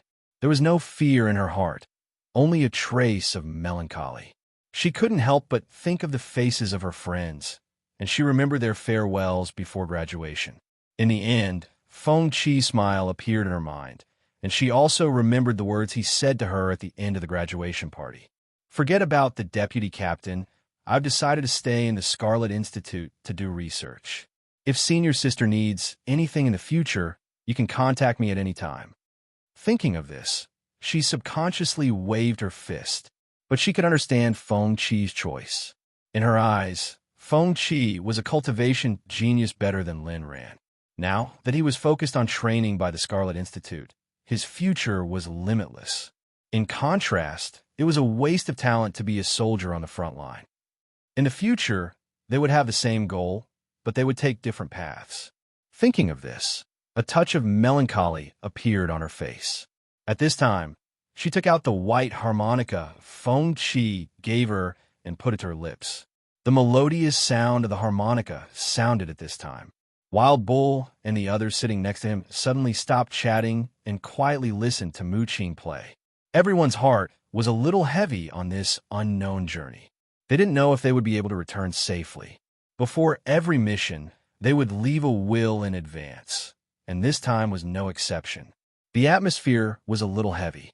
After a song, Mu Qing put the white harmonica back into the metal box and looked up. "Brother Bull, tell me what to do as the core of the team." Wild Bull heard this and immediately nodded. The convoy drove for half a day, and it was 7 o'clock in the morning. At this time, the sky was still dark. It was close to the polar night. In the extreme north, the days were short and the nights were long. The sun only appeared for a few hours. If it was the polar night, there would be no trace of the sun for 24 hours. At this time, the convoy slowed down and gradually stopped in an open space. "Get out of the car and start preparing." At this time, the leader Toyan's voice came from the front of the convoy. Hearing the order, the soldiers got out of the car. At this time, Mu Qing also carried a large backpack and followed the soldiers out of the car. After a short gathering, they started to set up tents and cook according to the commander Toyan's orders. Putting down the backpack, Mu Qing looked at the north. Her vision pierced through the darkness, and she saw a tall gray barrier in the distance. It was like a sky curtain blocking the way of the convoy. If one looked carefully, they could see, at the border between the world and the gray field, there was a black thread. This black thread was quickly twisting, slowly extending, and swallowing the world they were in. This was obviously their destination, the silent field. She was confident in her own strength, but she wasn't sure how strong she was. She grew up in the Scarlet Institute and went through countless physical strength tests. But a few years before entering Star City University, Vivian could no longer test her physical strength, including the physical examination at Star City University. Professional physical examination equipment couldn't detect how strong she was. Now that she was close to the battlefield, she didn't have the slightest fear in her heart. She couldn't wait to step into the battlefield. "Mu Qing, hurry up and set up the tent. Then come and help." At this time, Wild Bull's voice came from the distance. "Okay." She stopped observing the silent field, put down her backpack, took out a metal suitcase with a convenient tent, and began to work. A moment later, the tent was raised. Mu Qing also carried her backpack and walked to the area where the fire was cooking. It was 9 o'clock in the morning. Looking at the map, Feng Qi put down his foot on the gas pedal. The snowmobile continued to slide forward for a while before stopping. At this time, he was very close to the silent field, so he decided not to drive forward. Otherwise, the roar of the snowmobile would inevitably attract the attention of the joint forces. He didn't plan to meet Mu Qing at this time. This line of sacrifice had a completely different future. After removing the tablet used for positioning, he picked up the backpack on the passenger seat and got out of the snowmobile. The snow was thick, and after his feet touched the ground, half of his body sank into the snow. At this time, mental power came out of his body. He pulled himself out of the snow and landed on the roof of the snowmobile. Opening the backpack, there were a lot of fast food and emergency tools. The most important of them was the active needle in a special metal box. This was the key to his memory. If this needle was lost, the efforts of this line of sacrifice would be wasted. He took some compressed biscuits from the backpack and began to eat quickly. After eating 3 boxes of compressed biscuits, he finally felt full. Next, he took skis and fastener from the trunk of the snowmobile and began to slide forward. As for the snowmobile, he left it there for now. After sliding for a while, dawn appeared in the sky. His vision suddenly widened. At this time, Feng Qi saw smoke rising in the distance. After moving forward for a while, the joint forces camped in the distance appeared in his sight.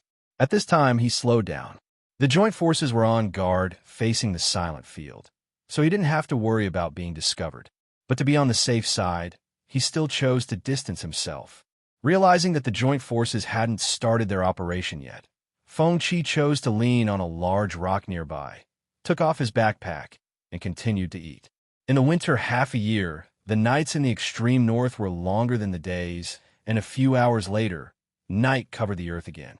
Being in the extreme cold all the time, even he who had a strong body felt the chill at this time. But the temperature was still within his tolerance range, so he didn't take any action to warm up. He raised his head and looked at the camp in the distance.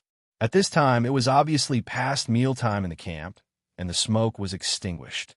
Other than the vigilant figures, the rest of the soldiers had already entered their tents to rest. Conserving energy was all for the sake of better exploration after waking up. Leaning on the large rock and looking at the night sky, he also closed his eyes at this time. After sleeping for an unknown period of time, the noise in the distance woke Feng Qi up from his sleep. He immediately turned around and looked up. In the distant gray sky, a misty palm reached out and grabbed at a soldier who was running. Immediately, the soldier's blood flowed out from his pores, and in the blink of an eye, he was drained of blood and collapsed. At this time, the scene became chaotic. He could see that there were figures in the camp organizing soldiers to rescue him. Seeing the misty palm, he knew that his judgment was correct. The master of the silent field was the Lord of Mist. After the sudden situation, the camp began to bustle. The various battalions began to prepare for the exploration.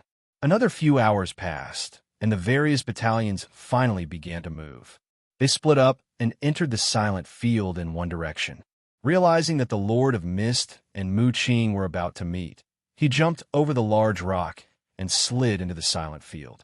At this time, there were still soldiers in charge of logistics in the camp, so he chose to take a detour.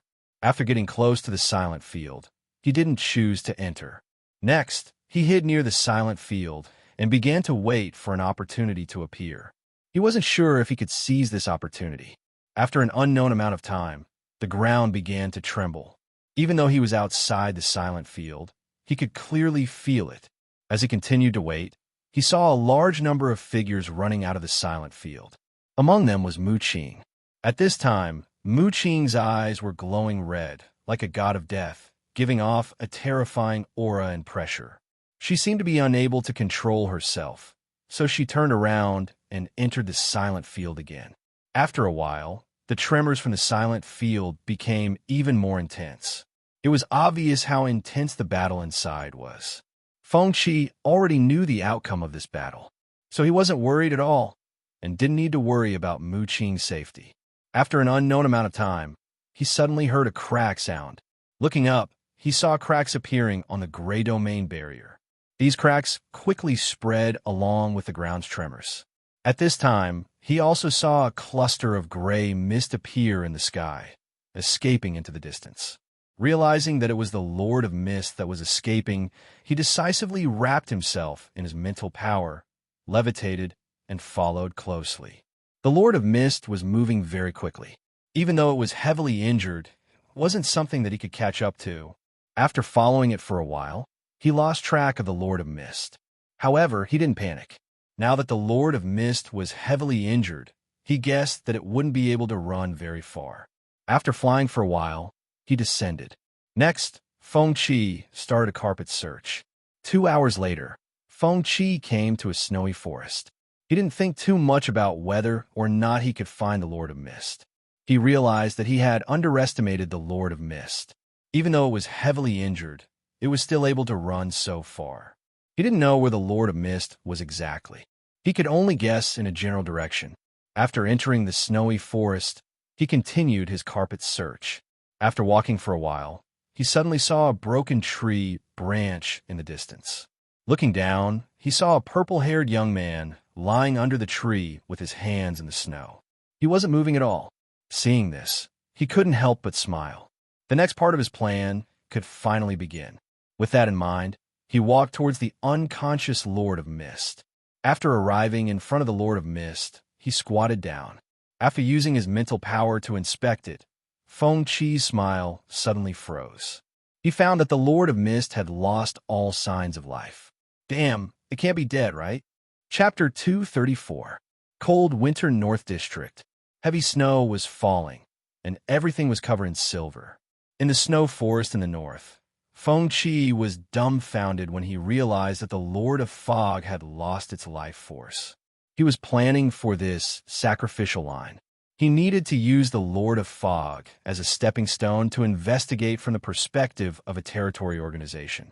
He even had to accompany the Lord of Fog as it grew and witness its future. If this plan succeeded, he would obtain a large amount of useful information. It would also include the answers to questions such as why the territory organization infiltrated human civilization and what the miracle item was. Looking at the Lord of Fog that had stopped moving, the smile on Feng Qi's face completely froze. According to history, Mu Qing only shattered the silent domain and did not kill the Lord of Fog. Otherwise, there would be no follow-up events such as the Lord of Fog snatching the Bloodstone, controlling the Tiger Soul Institute, and researching flesh sacrifice. He could not help but suspect that his appearance had changed this historical line. But when he thought about it, this sacrificial line was the same as the previous one. Both of them knew that he had become a sacrificial line. So they decisively joined the Scarlet Institute and went into seclusion for 3 years before coming out. They did not have much impact on the outside world, but he also felt that it might be because of him. After all, some small changes could have a far-reaching impact on the future. For example, he rejected Mu Qing's invitation to become the deputy commander at the graduation party. Perhaps it was this change that indirectly influenced Mu Qing to attack the Lord of Mist even harder. After a while of thinking, he could not figure out the reason and could not help but sigh. He glanced at the Lord of Fog that was half buried in the snow and decided to leave. He planned for the future again. After all, the Lord of Fog had no life force, so it was impossible for it to come back from the dead. But just as Feng Qi turned around, he suddenly heard a faint heartbeat. At this moment, he decisively returned to the Lord of Mist's side and checked his body's condition again. To his surprise, the Lord of Fog's body started to move again. Good Lord, it really came back to life on the spot. What kind of protagonist template is this? The revival of the Lord of Fog reminded him of the Lord of Fog in the future dream, when Lin Shi had shattered his consciousness and then reassembled it. This ability to resurrect every time after death reminded him of the protagonists in novels, animations, and games. In comparison, he was much more miserable. Every sacrifice line was doomed to die. Sensing that the Lord of the Mist was slowly recovering from its death, Sui Xiong began to make preparations. After opening his backpack, he took out a small medical kit. They began to perform emergency rescue on the Lord of Mist. The effect was not important. What was important was that the Lord of the Mist could see his attitude when he woke up. However, Feng Qi soon realized that the situation was getting out of control. The Lord of the Mist's body was recovering very quickly. If it continued to recover at this rate, it was very likely that it would be able to move freely when it awoke. This undoubtedly lowered his bargaining chip. Perhaps the Lord of Fog did not even want to see him after all his efforts. What he needed now was a heavily injured Lord of the Mist who could not move and needed his care. Only under such conditions of timely help would he have the chance to make the Lord of Fog open its heart to him and even treat him as a brother. Thinking of this, he controlled his spirit power and pierced it into the Lord of Fog's body. He began to destroy the Lord of Fog's body. After a series of operations, he retracted his spirit power with satisfaction. Next, Feng Qi opened the medical kit and took out various special effects items for emergency rescue. For example, special bandages, healing potions, blood stasis removal ointment. He began to perform emergency rescue on the Lord of Fog. After busying himself for half an hour, he applied the ointment to the Lord of Fog's wound and finished bandaging it. After that, he began to wait for the Lord of Fog to wake up. 5 hours had passed. In the dark night, Feng Qi compacted the snow and built an ice wall to block the wind and snow. Then, he used the tools in his backpack to create a flame. He turned to look at the Lord of Fog. It was still unconscious and showed no signs of waking up. Feng Qi was not in a hurry. As long as the Lord of Fog did not die, it would be fine. He did not lack these few days. Another half a day of waiting. The Lord of Fog's body trembled slightly. At this moment, he slowly opened his eyes. He saw a handsome man looking at him with a smile. "You're awake." The moment he saw the stranger, the Lord of Fog immediately wanted to stand up and distance himself. However, as soon as he exerted his strength, he felt intense pain all over his body. He could not stand up at all. When his consciousness entered his body, he found that his physical condition was very bad. Most of his bodily functions were paralyzed. When he realized that his injuries were so serious, the scene of his battle with Mu Qing suddenly appeared in his mind. A shadow immediately covered his heart. However, when he thought about how he was at least still alive and had a chance to start over, he was motivated again. To him, it was definitely a miracle that he was still alive. When the silence domain shattered, this world lost a part of the rules related to the silence domain and had a rejection reaction with him. In addition, his life source was damaged, and his life was constantly flowing away. He could die at any time. At that time, he only had one idea, which was to try to shatter his life source and then reforge it to create a brand new life source that could integrate with this world. This step was undoubtedly dangerous, and the probability of success was extremely low. During the process, he became more and more desperate.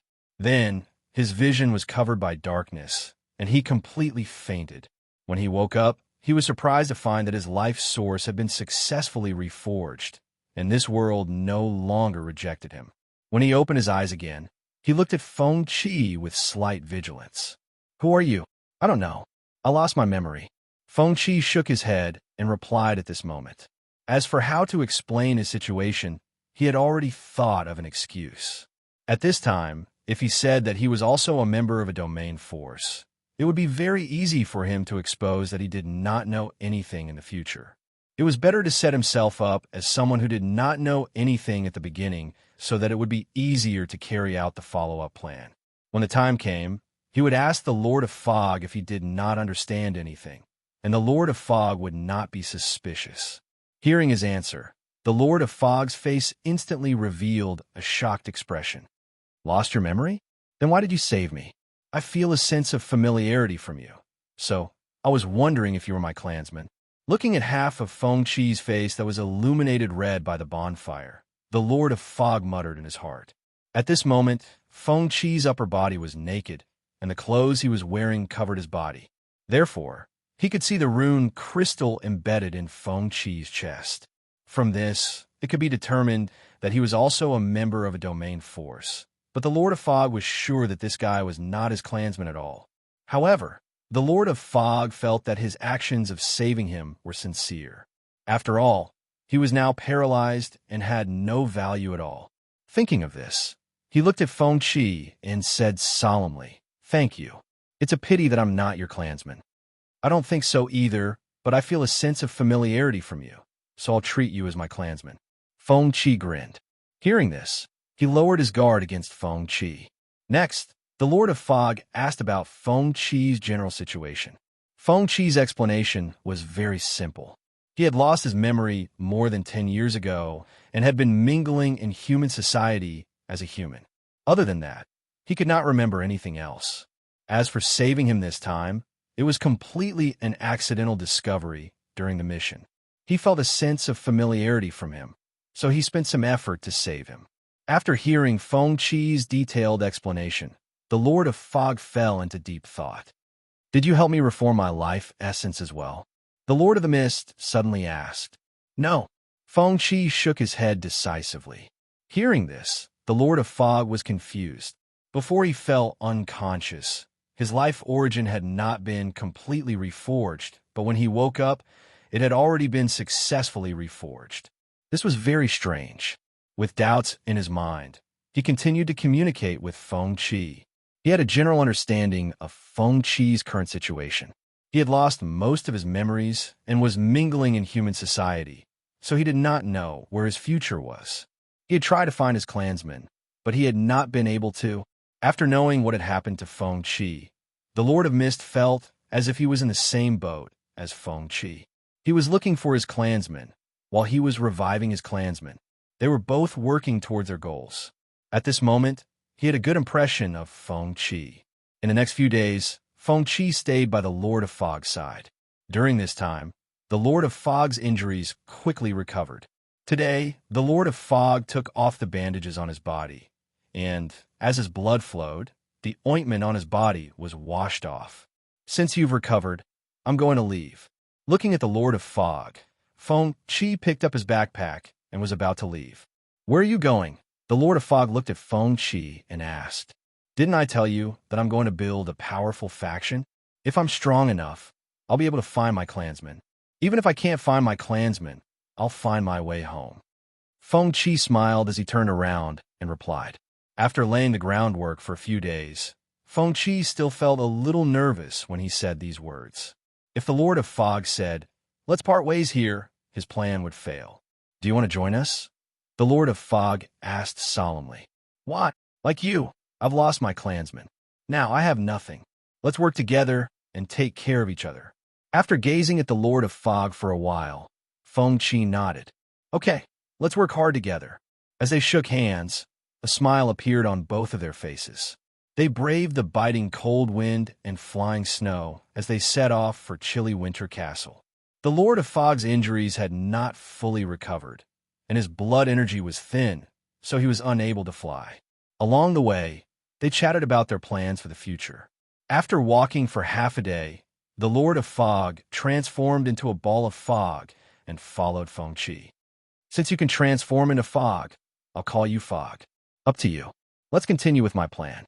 We don't have any factions or external forces to rely on, so we can't fight for supremacy. I feel that it's better to infiltrate the human society and seek opportunities for development." Hearing this, many doubts arose in Feng Qi's heart. He looked at the ball of fog and asked, "What's the fight for supremacy?" "What's the fight for supremacy you mentioned?" "Of course, it's to expand the territory of the race. That's the path the strongest should take. Expand the territory of the territory and fight for supremacy with the other races." "Why aren't you fighting for supremacy?" "Don't ask. I thought I had the ability to fight for supremacy, but the facts have proven that my strength is far from enough." The image of Mu Qing swinging her fist appeared in the Lord of Fog's mind. Feng Qi was very surprised when he heard this. He had always thought that both the strong and weak races had infiltrated the human civilization.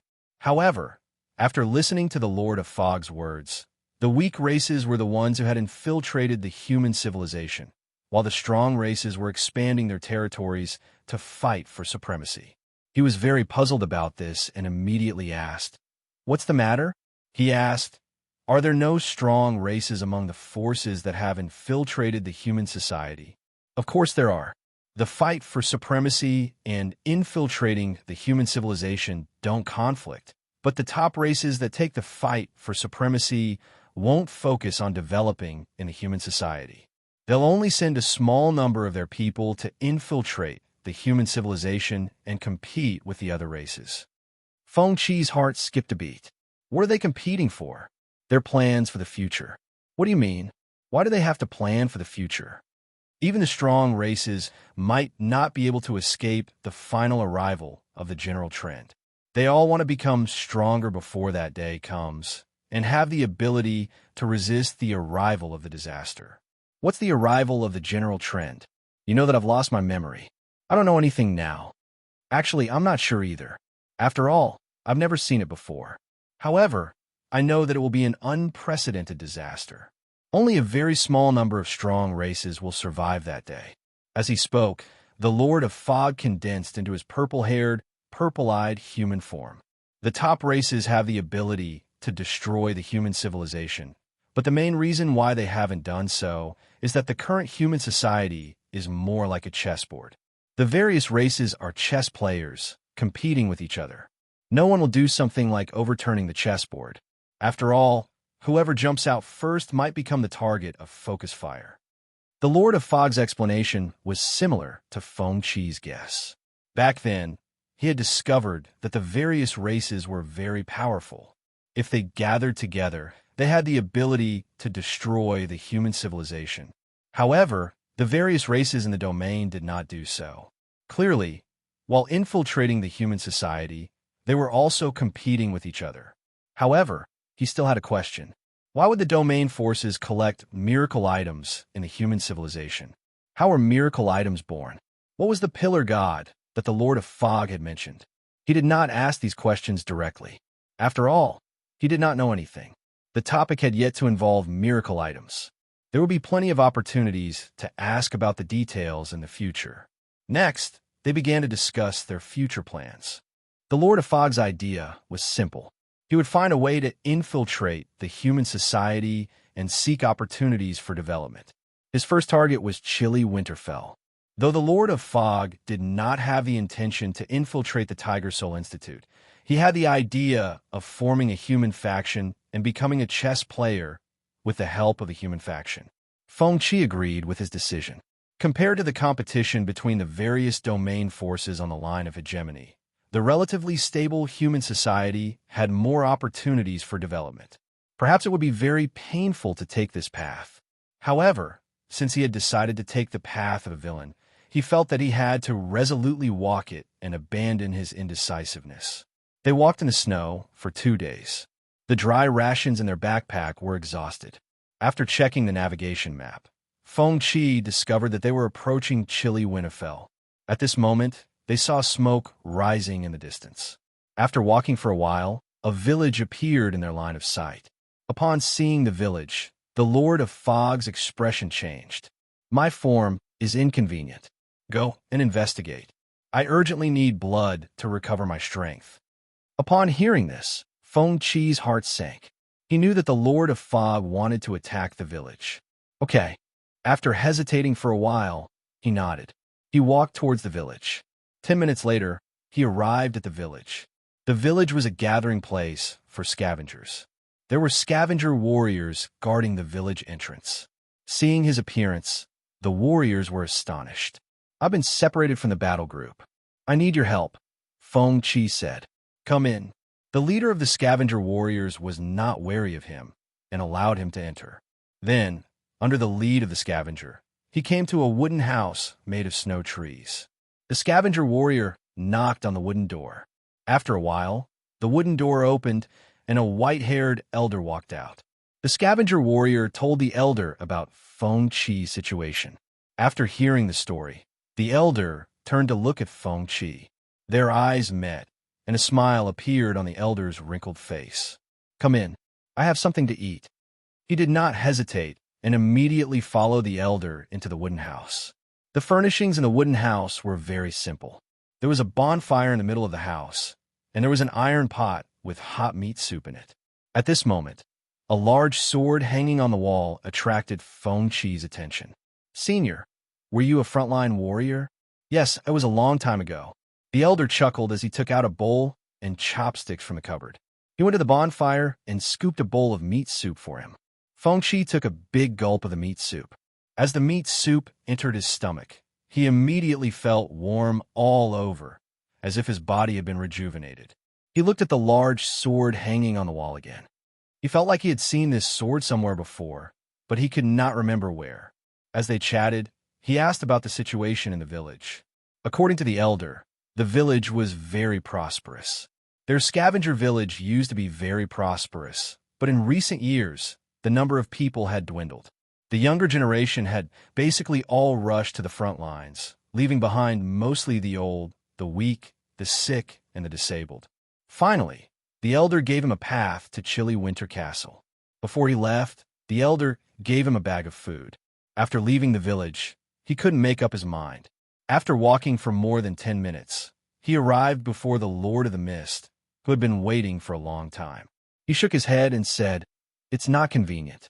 Let's change locations." The Lord of Fog did not doubt his words at all and immediately nodded. Okay. But just as they were about to leave, the snowstorm intensified and obscured their vision. In the distance, they could see a thin figure standing in the snowstorm. When the snowstorm dissipated, the elder who had served him appeared in the distance with a large sword in his hand. A hint of disappointment appeared in the old man's eyes as he looked at him. "I didn't expect you to be a lackey of the territory faction." The Lord of the Mist condensed into his human form and said with a ferocious expression, "We have to act. But this old man's vitality is weak. He's like a candle flickering in the wind. There's no need to fear him." The elder did not reply. Instead, he slashed forward with his sword.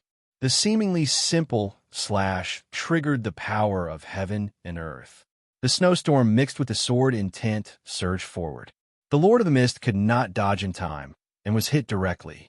The biting cold sword energy swept out, and the Lord of the Mist was sent flying. He coughed out blood.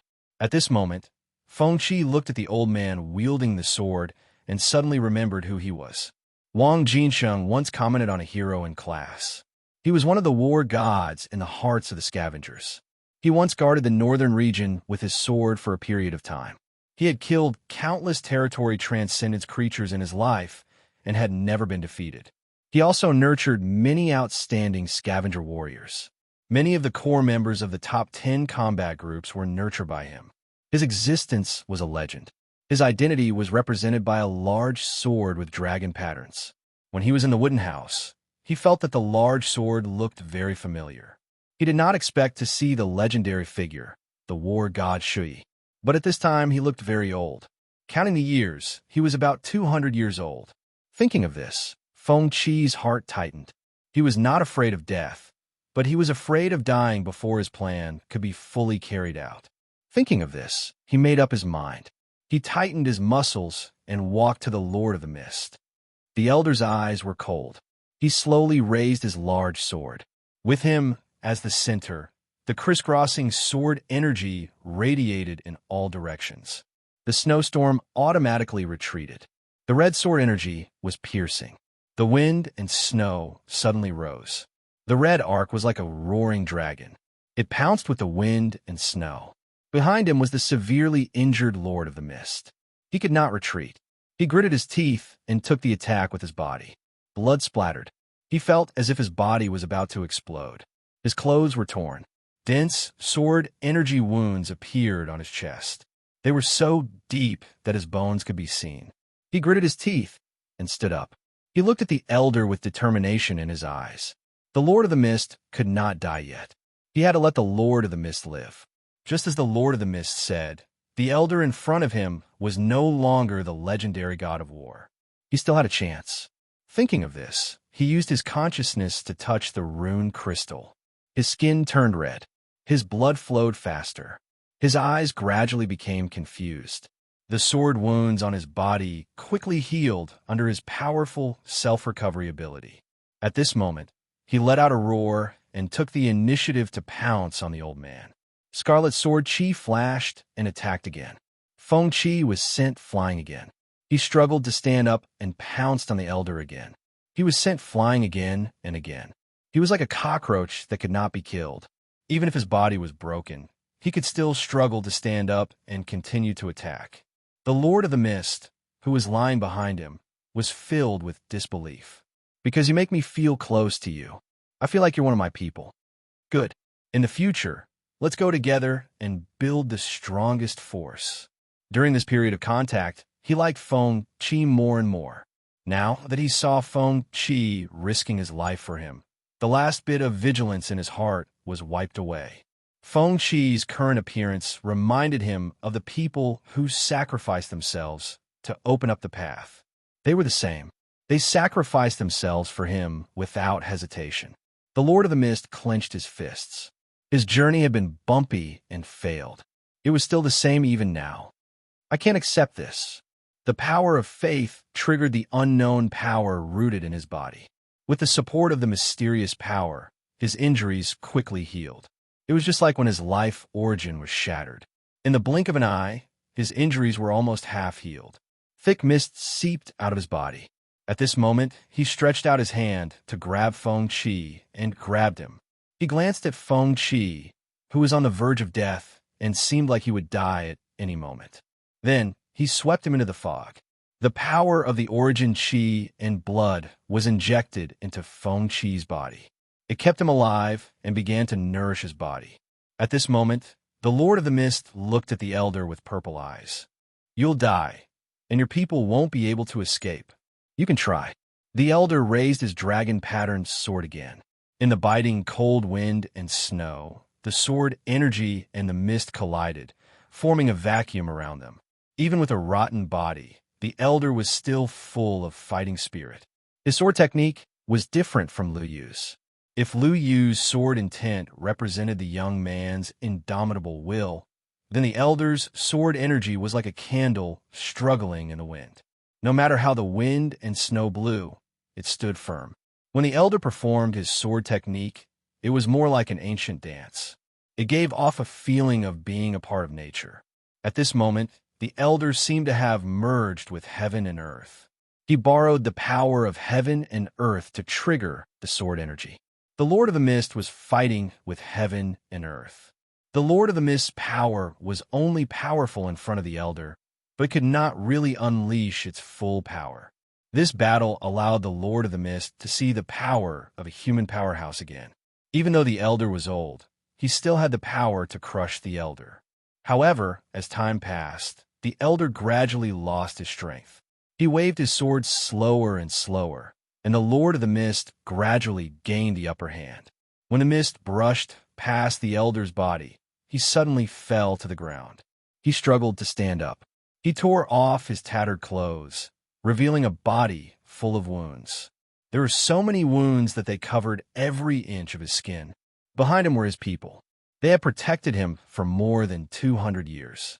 They had never fallen before, and they would not fall today. Shuyi's eyes were neither happy nor sad. He raised his sword again. "I can spare you, but I need your people's lives in exchange for yours," the Lord of the Mist said in a hoarse voice. He had said this to Mu Qing before. Mu Qing replied to him with her fist. This time it was the same. Shuyi replied with the sword in his hand. When the sword energy got close, the mist swept forward. The two energies clashed. The sword energy could not split the mist, and the mist could not repel the sword energy. In the stalemate, fine blood beads seeped out of the elder's body. With a roar, his white hair danced. The sword intent in the elder's heart kept rising. He pushed the sword energy to split the mist bit by bit and pushed it forward. Feeling the powerful sword intent, the Lord of the Mist felt the threat of death again. With a desire to live, he also chose to unleash all of his power. Thick gray mist surged, sweeping forward with his qi and blood. The violent power swept up the snow and spread in all directions. The terrifying power made it impossible for the warriors in the village who wanted to come and help to get close. The sword energy continued to push forward, gradually approaching the core of the mist's origin. Although his body was dying, the elder's exquisite sword skills were still terrifying. The Lord of the Mist let out a roar at this moment. However, no matter how the mist surged, it could not stop the sword energy from slowly pushing forward. The elder held the sword with both hands and kept pressing down. At this moment, he seemed to have become one with heaven and earth. The sword intent became sharper with the determination in his heart. However, more and more blood seeped out of his body. In the blink of an eye, he was covered in blood. Just as the Lord of the Mist thought that his origin was about to be injured by the sword energy, or even die, the sword energy suddenly dissipated. He looked over. The elder was standing in a sword-wielding posture, but he was no longer alive. Seeing that the elder had died, the warriors who came to help cried out in grief. These scavengers had all grown up listening to the elder's story.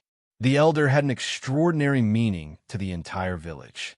He was also a hero in their hearts. However, now that the hero was dying, he could not withstand the ravages of time. When he was young, Shui held his sword in the northern region and led the residents of Extreme City out of the domain and to the front line of chilly winter. He had killed countless domain creatures in his life and had never been defeated. He had even single-handedly suppressed the rebellions of domain transcendence creatures several times. His achievements in his life could be described as glorious. He had taught countless students, and many of them were famous warriors who were still active at the front line. In his most famous battle, he had stepped into the Purgatory domain alone and killed the 8-armed Purgatory by himself. In the end, he suppressed the Purgatory domain. At that time, the Purgatory domain was expanding crazily. Because of the sword-wielding Shui standing there, the Purgatory domain did not dare to expand rashly.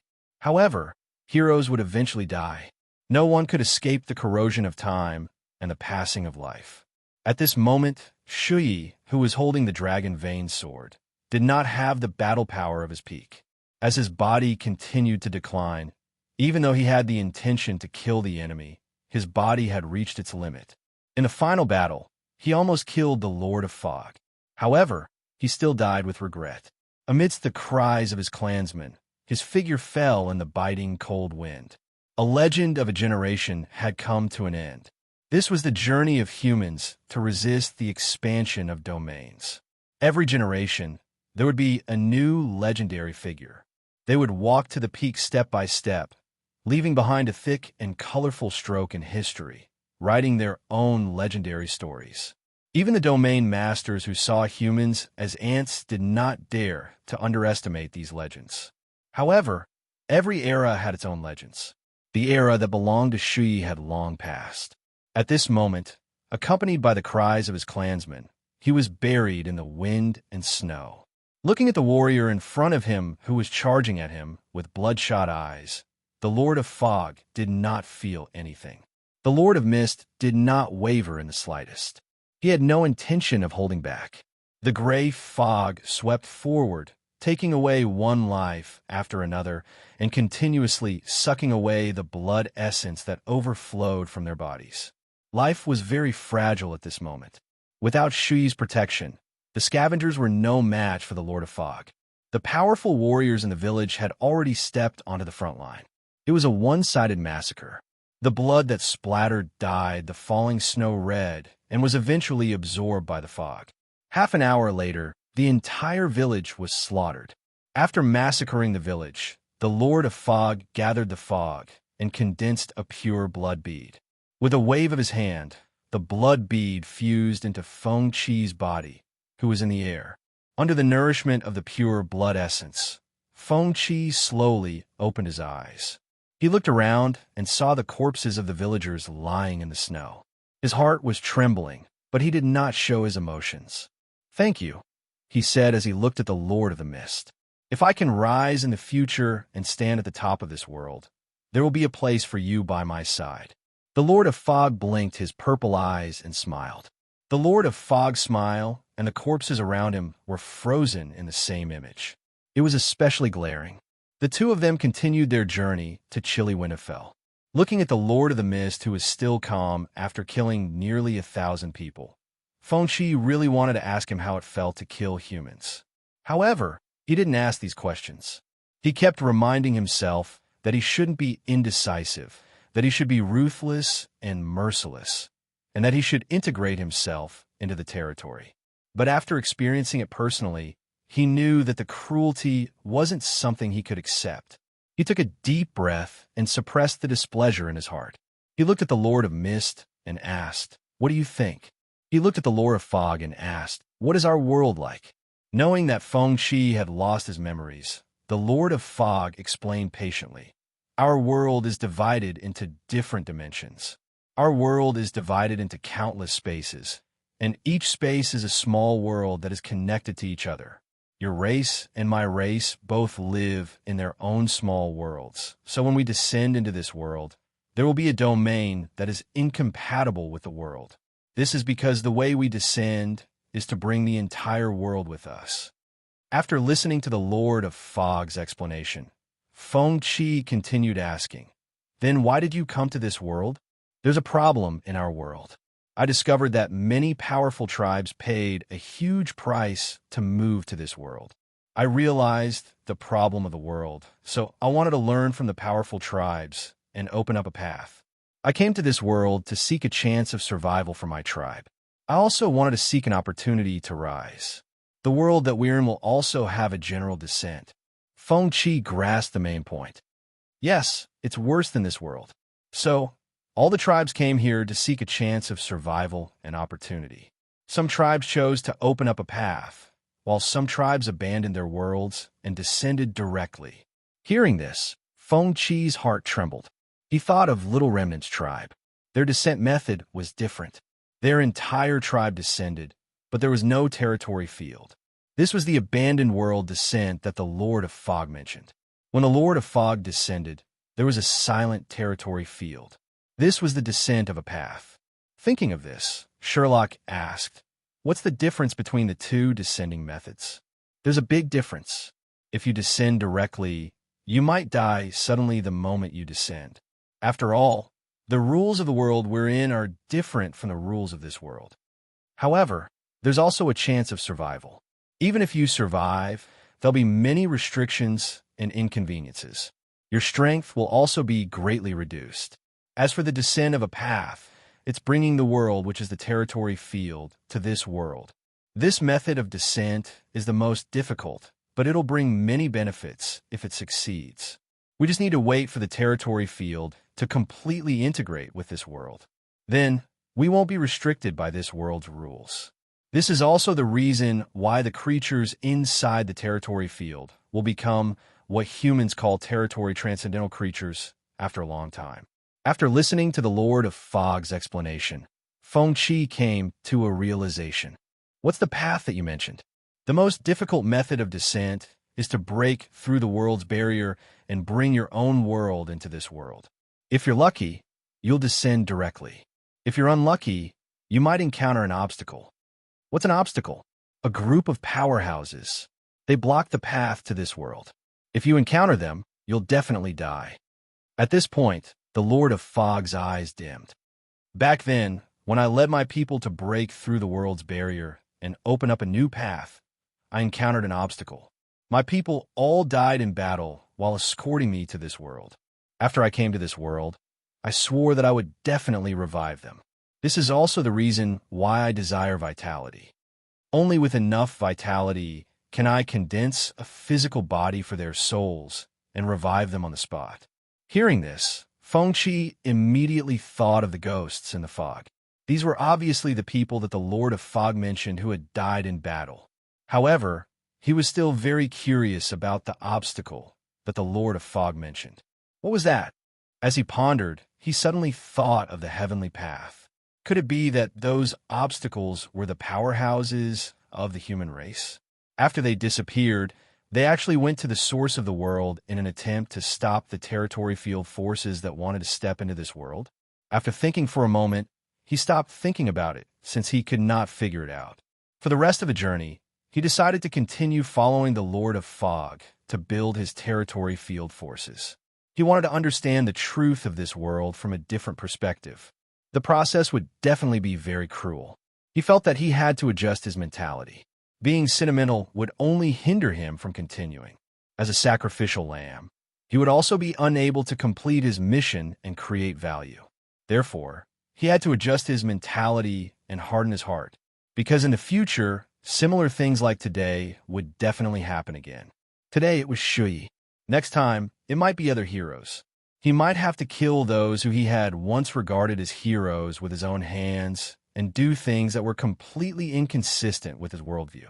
If the timeline when he first joined the Science and Technology Research Institute was to fall into darkness, Then this villain's timeline was to become a demon and consider problem for the perspective of purely regarding humans as ants and livestock. However, he had to be ruthless on this path. Only in this way could he be more like a territory field creature and then witness the truth that had yet to be understood. Thinking of this, he turned to look at the Lord of Fog. One thing he was certain of now was that the Lord of Fog had already regarded him as a companion. Otherwise, he would not have transferred precious vitality to him to heal his injuries. However, he had no feelings for the Lord of Fog at all. He only wanted to use the Lord of Mist to gain more information through his growth.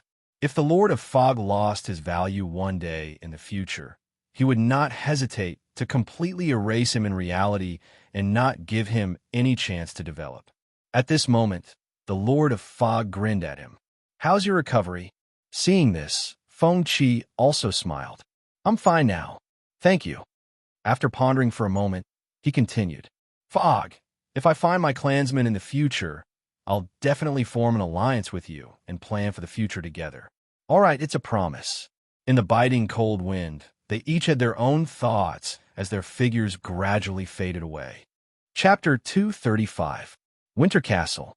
After sneaking into Winter Castle, Feng Qi and the Lord of Mist were walking on the streets of the east end of Winter Castle. Though the Lord of Mist had stolen part of the human's memories, it was his first time entering a human society. He was curious about his surroundings. It was the same for Feng Qi, who came to Winter Castle for the first time. But before he came to Winter Castle, he had some understanding of the city. Winter Castle was a city with a long history. Due to the heavy snow all year round, the city had a perfect snow management system. The entire system was built with the help of the Future Towns Research Institute. There were unmanned robots in the city 24 hours a day to deal with the snow problem. There were heating devices under the roads to melt the snow faster and let it flow into the sewers for treatment. Winter Castle was once the region with the most scarce food resources in the East region. But Winter Castle was rich in mineral resources, oil resources, and other natural resources. Winter Castle's solution to the food shortage was simple. They used natural resources to exchange for food resources with other large cities to satisfy the residents' consumption. The residents of this city were extremely valiant. There were several times when the territory was expanding, but almost all the residents were soldiers. This was also reflected in Winter Castle's teaching model. The Winter Academy of Winter Castle had a competitive environment where the strong preyed on the weak. It was a strange existence in the eyes of the other academies. But there was no doubt that the Winter Academy had nurtured a large number of outstanding combat talents for the humans. At the same time, the graduation sacrifice rate was the highest among all academies, especially during the internship period before the graduation season. The Winter Academy would send a large number of students to the territory for combat training. Even with the accompaniment of the top combat groups, the casualty rate was still high. He turned his head to look at the Lord of Mist. The Lord of Mist was wearing a broken armor and was 8 meters tall. Besides his purple hair and eyes, he had completely changed his appearance. This new body was obtained by taking over the body of a human warrior along the way. Feng Qi's heart had been adjusted many times during the journey to Winter Castle. He had also joined the territory faction. There were still many differences between this timeline of sacrifice and the timeline of joining the Science and Technology Research Institute. Joining the Technology Research Institute's line of sacrifice meant that his fellow humans were imprisoned in the biochemical laboratory. They were destined to die. Even if he didn't kill them, other researchers would kill them. But for this villain line, he needed to take the initiative to do evil. His inner resistance to this was far stronger than before. However, on the way here, he had already decided that he would not be merciful. Being indecisive would not bring him any information. Instead, it would drag him to failure. He had to make a choice in this antagonist line. He then turned to the Lord of Mist and said, "Next, we need to live in this city for a while to get used to the environment here. Then, we'll look for opportunities to develop. All right, now that I have a new identity, I'm sure I'll be able to integrate into human society soon," the Lord of Mist said with a nod. "I think you have to learn how to eat first." That's the first step to becoming a human. Feng Qi had a general understanding of the Lord of Mist after interacting with him for a while. Their race was different from humans.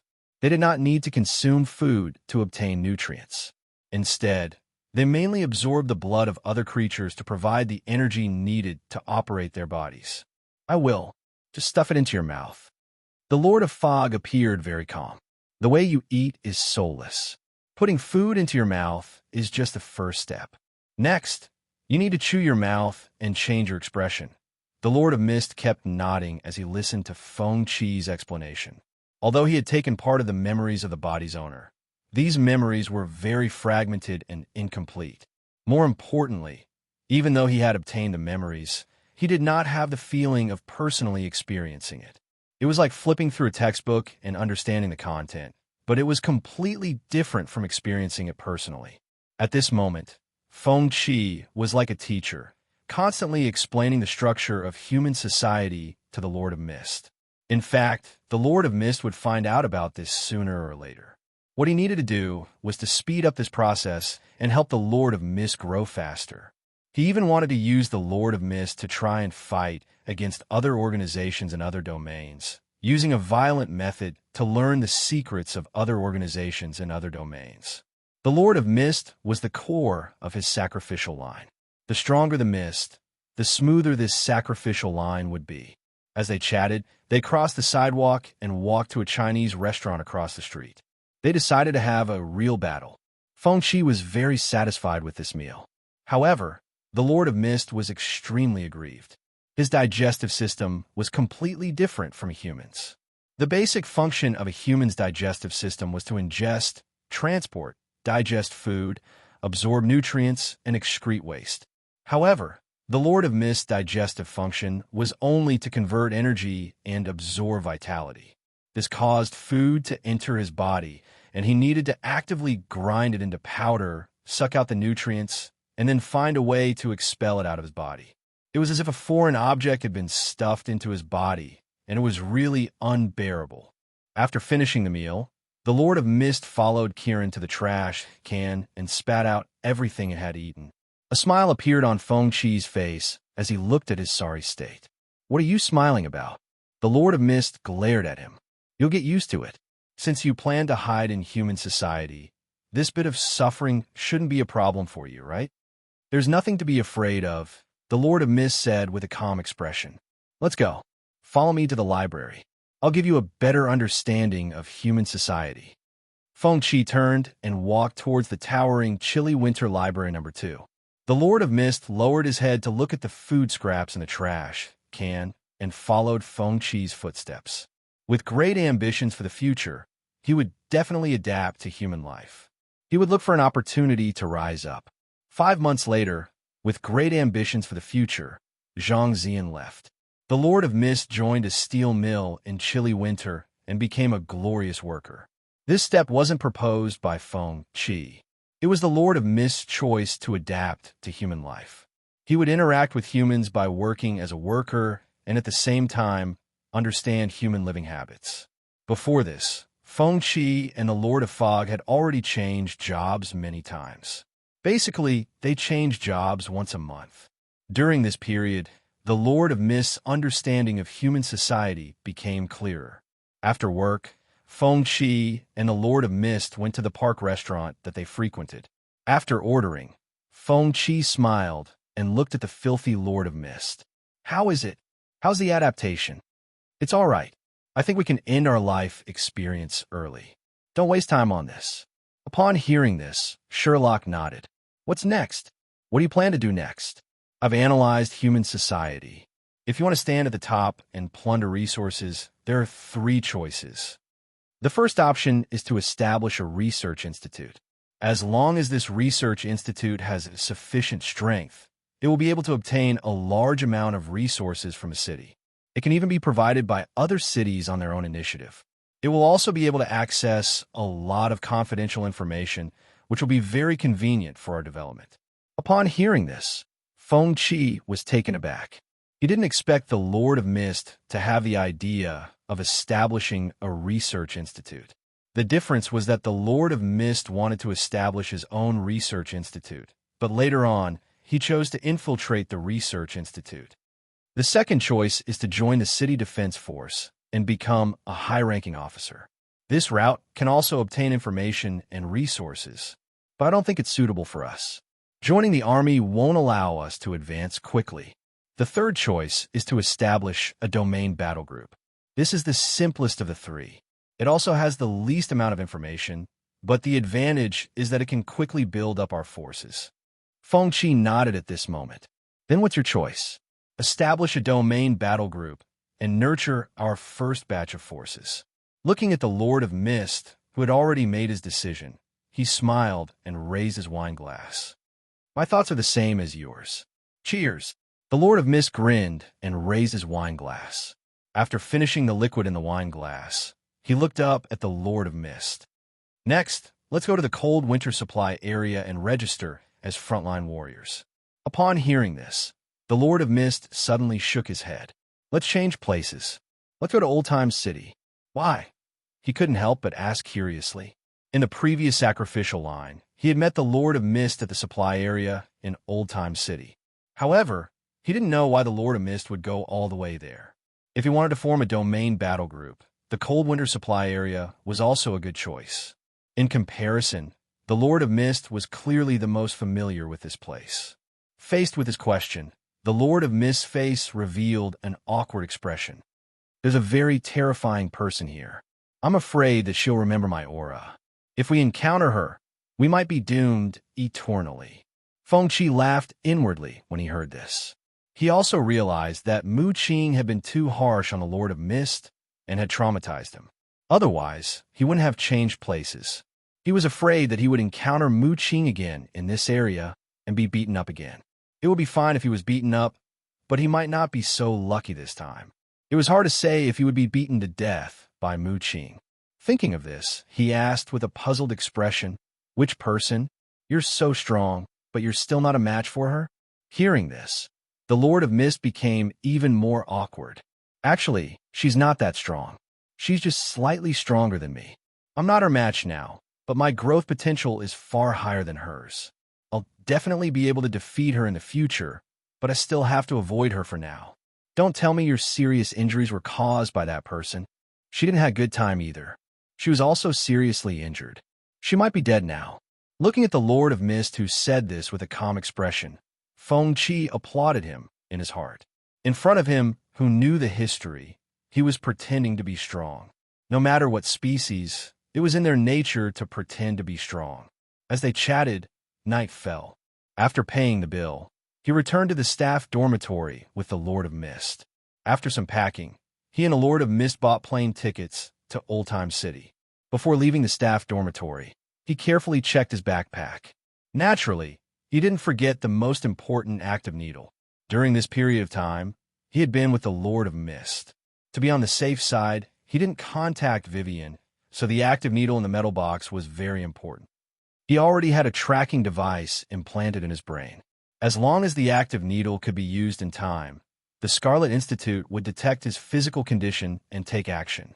For this reason, the Scarlet Institute also specially created a brain recovery team for him. The members were all top-notch warriors. They would always be in the same city as him, according to his location.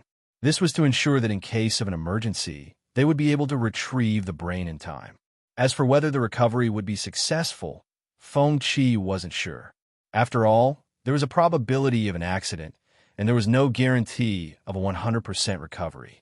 The only thing he could do was to bring the active needle and leave his body intact when necessary. Thinking about the future, he and the Lord of Mist left the staff dormitory. It was snowing heavily outside, and there weren't many pedestrians on the road. While walking on the street, Feng Qi took out his phone to call a taxi. But at this moment, the demonic dragon's transformation gave him an instinctive warning of danger, and he suddenly looked to the right. The Lord of Mist also pushed him to the side. A sharp dagger appeared out of thin air and drew a tricky trajectory, heading straight for the Lord of Mist's neck. Then, a skinny blue-skinned figure appeared. Feng Qi was no stranger to blue-skinned assassins. He had a lot of contact with them in the previous timeline, so he basically knew their characteristics. But what surprised him was that the blue-skinned assassin's target wasn't him, but the Lord of Mist next to him. The Lord of Mist reacted quickly. Its body suddenly turned into mist and quickly enveloped the blue-skinned assassin. The gray mist quickly corroded the blue-skinned assassin's body, causing it to let out a shrill scream. But the scream was quickly covered by the mist. A moment later, the Lord of Mist reformed its body. Looking at the dismembered blue-skinned assassin on the ground, a hint of doubt appeared in his eyes. Why is there nothing in this guy's body except energy? Hearing this, Feng Qi wasn't surprised. Vivian came to a similar conclusion when she studied the blue-skinned assassin. She even thought that the blue-skinned assassin was a tool that was remotely controlled. But what puzzled him was why the blue-skinned assassin attacked the Lord of Mist, unless he had the aura of a miracle item on him. He was only guessing that the Lord of Mist had a miracle item on him, but the appearance of the blue-skinned assassin almost confirmed this point. He even guessed that every time the Lord of Mist came back from the brink of death, it had something to do with the miracle item in his body. But he remembered the last time the Lord of Mist asked him if he had regathered its life source. He also felt that perhaps the Lord of Mist didn't know that he had a miracle item on him. He didn't directly ask the Lord of Mist these questions. There would be plenty of opportunities to understand in detail in the future.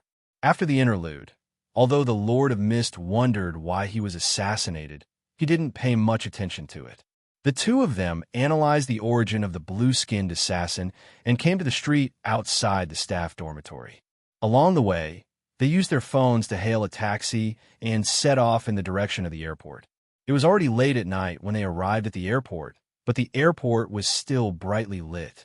Especially the material operation area next to the airport, the flights were still very busy. A large number of materials were being delivered, and a large number of minerals and other resources were being sent onto the transport planes. The chilly winter airport was extremely efficient.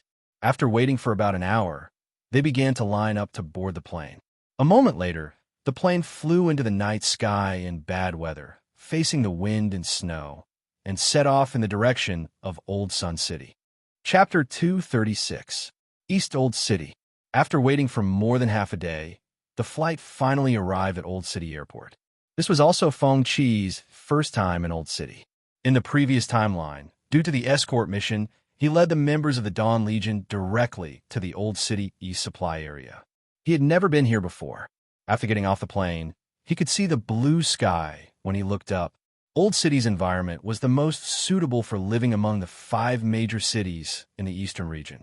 Because it was close to the sea, the scenery was beautiful, and the climate was pleasant. It was rich in tropical fruits, seafood, and other specialties. But this time, Feng Qi didn't have any intention of visiting the city. His destination with the Lord of Fog was the East Supply area. After waiting in the departure hall for an hour and a half, they boarded the plane to the Old City East Supply area. There were 2 frontline supply areas in Old City. The first one was located to the north of Old Time City, while the other was located to the east near the sea. They were to resist the threat of domain expansion from the north and the sea. Through the information provided by the monk, Feng Qi knew that there was a very powerful domain infiltration force in the area of Old City, the psionic race. That was the original race behind the Science and Technology Research Institute. Now, he had an idea in his mind. If the Lord of Fog could really develop here, he might be able to find a way to do something. For example, he could start a war with the psionic race and use violence to disintegrate the psionic race. From there, he could learn more secrets of the psionic race. At the same time, he was very envious of the psionic race's miracle item, the Holy Spirit Consciousness Warehouse. If humans could obtain this divine item, their future development potential would rise to a higher level. The probing plan against the psionic race was to pave the way for the other him. Of course, whether the step could be taken depended on the growth rate of the Lord of Fog. Thinking of this, he turned to look at the Lord of Fog sitting beside him. Noticing his gaze, the Lord of Fog immediately revealed a puzzled expression. The flight flew for more than half an hour before landing at the Old City East Supply area airport. Feng Qi and the Lord of Fog stood up and got off the plane. Those who got off the plane with them were basically frontline soldiers who had returned from visiting their families.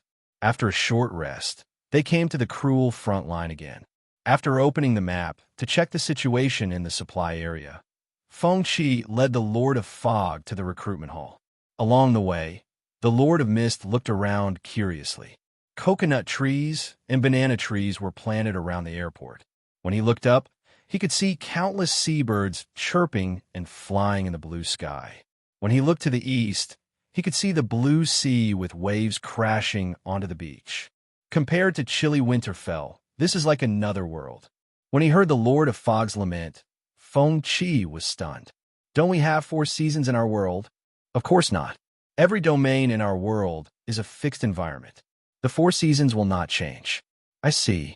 I wonder what kind of environment my race is living in. As they chatted, they walked along the asphalt road.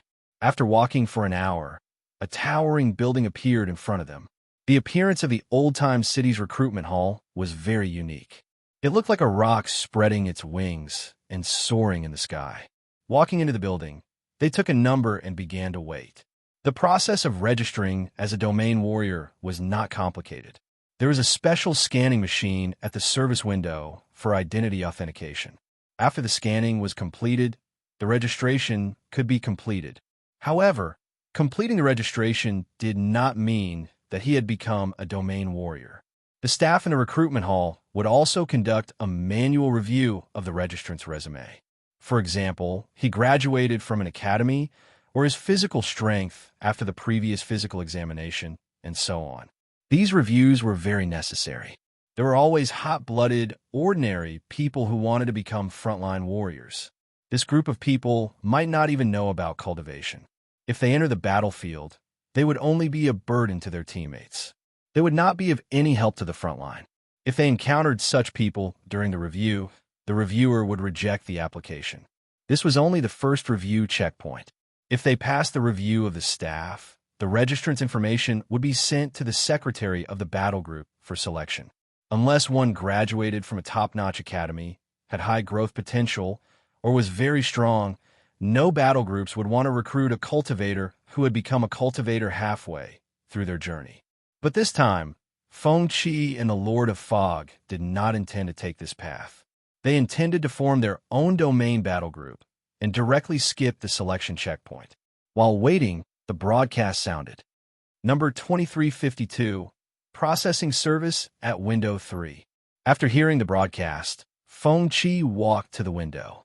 At this moment, a green light scanned his body. His details appeared on the staff's office computer. The first line of information was recipient of the Outstanding Contribution Award for Mankind. The staff was astonished. After carefully sizing up Feng Qi, the staff did not read the rest of the information. He clicked on Enter and looked at Feng Qi. I have completed the entry for you. After nodding, he retreated to the side. At this moment, the Lord of Fog walked to the window. As the green light scanned him, the staff sitting at the window was astonished. Feng Qi, didn't you register as a frontline warrior at the winter supply area 3 years ago? The warrior information is interconnected. You don't have to register again. The Lord of Fog nodded and said humbly, I'm sorry. Sorry, I don't really understand. Thank you. Looking at the Lord of Fog's demeanor, Feng Qi felt sentimental. From being a hardworking worker in Winter Dungeon until now, the Lord of Fog had completely understood how to be a person. He had even learned to be polite. Of course, the Lord of Fog had learned a lot of bad habits. While working in Winter Dungeon, the Lord of Fog had learned a lot of national quintessence from his colleagues. When he encountered something that he did not like or conflicted with, he would greet the other party with fluent words. After completing the registration, they followed the staff's instructions to the west side of the recruitment hall. There were monitors placed there. They stood in front of the monitors. After facial recognition, options appeared on the screen. Domain Combat Group Rules Understanding. Create a Domain Combat Group. Details of Domain Combat Group Mission Acceptance. There were a total of 8 options. Before coming to Old Time City, they had already learned about domain battle groups in detail. Hence, They clicked on Create a Domain Combat Group. The interface changed, and an input box appeared on the screen, along with the self-introduction of the combat group. After filling in the relevant information, the Lord of Fog turned his head and looked at him.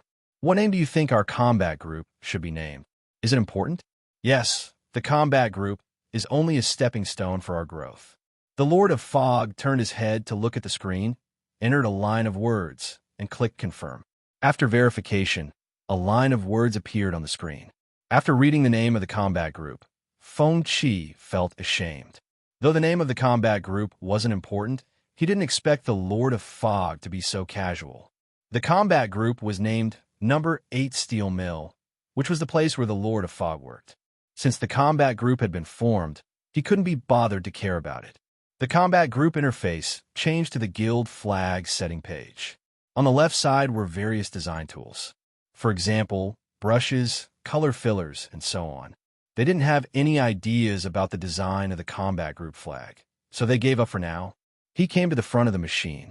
After scanning, his information was listed in the Number 8 Steel Mill combat group, and he became a combat group member. The Lord of Mist took out a tablet from the machine and looked at him with a grin. Done. Let's find a place to live. Let's stay in a hotel. A low-class combat group, like ours, won't be allocated a manor or residence. After leaving the recruitment hall, the two of them went straight to a hotel near the recruitment hall and checked in. The hotel in the supply area had an excellent environment. It was comparable to the high-end hotels in the city. However, the price was very affordable. After all, most of the people who came to the supply area were frontline soldiers and staff responsible for the maintenance of the supply area. The hotel was also operated by the city at a loss. Even the food provided here was at a great discount. They didn't have to worry about spending too much and not being able to cover their upcoming expenses. After checking in, Feng Qi and the Lord of Fog began to study the development of combat groups in the following days. In the early stages of a combat group's development, the most important thing was naturally to accept missions to increase the combat group's honor points and increase the combat group's evaluation level. With an evaluation level, one could obtain a free base. Other than that, there was also the priority of intelligence, as well as the monthly allotment of resources and other benefits. The problem Feng Qi and the Lord of Fog discussed was related to the missions they could accept. At this stage, the combat group was still in an unevaluated state. They couldn't accept high-level missions, and they couldn't attract talents to join them. They could only accept missions with a lower difficulty rating. After putting down his luggage, he came to the Lord of Fog's side and looked at the tablet computer he was checking. It showed the low-level missions that they could accept at this stage. After checking for a while, the Lord of Fog lifted his head helplessly. The rewards of these missions are too low. Why don't we explore the territory field directly? There's no hurry. Let's get used to the missions and familiarize ourselves with the combat group's flow. Hearing this, the Lord of Mist nodded helplessly. In the following days, Feng Qi and the Lord of Fog started to crazily complete missions. There were many trivial missions in the Old East Supply area, and they were generally related to the sea. Even missions like fishing at sea were taken care of by low-level combat groups. The reason was simple. There were many territory fields and even territory transcendence creatures on the sea. If ordinary fishermen encountered territory transcendence creatures at sea, they had no chance of survival. These missions were taken care of by the low-level territory field combat groups. After completing each mission, they would receive generous rewards. As for the seafood they obtained, they would be sent to the Old East City. They would also be sent to other cities in exchange for goods of corresponding value. For example, every year, large amounts of seafood would be sent from the Old East Supply area airport to Chilly Winter City in exchange for various mineral resources. While each city was relatively independent, the resources were complementary. 3 months later, after 3 months of development, with the efforts of Feng Qi and the Lord of Fog, the combat group developed to level F evaluation. They had also obtained free housing in the supply area. After half a year of familiarization, they had a good understanding of the operation process of the territory field combat groups. The only regret was that they hadn't recruited a single new member. Feng Qi seriously suspected that it might be related to the name of the combat group given by the Lord of Fog. But he didn't care about this problem.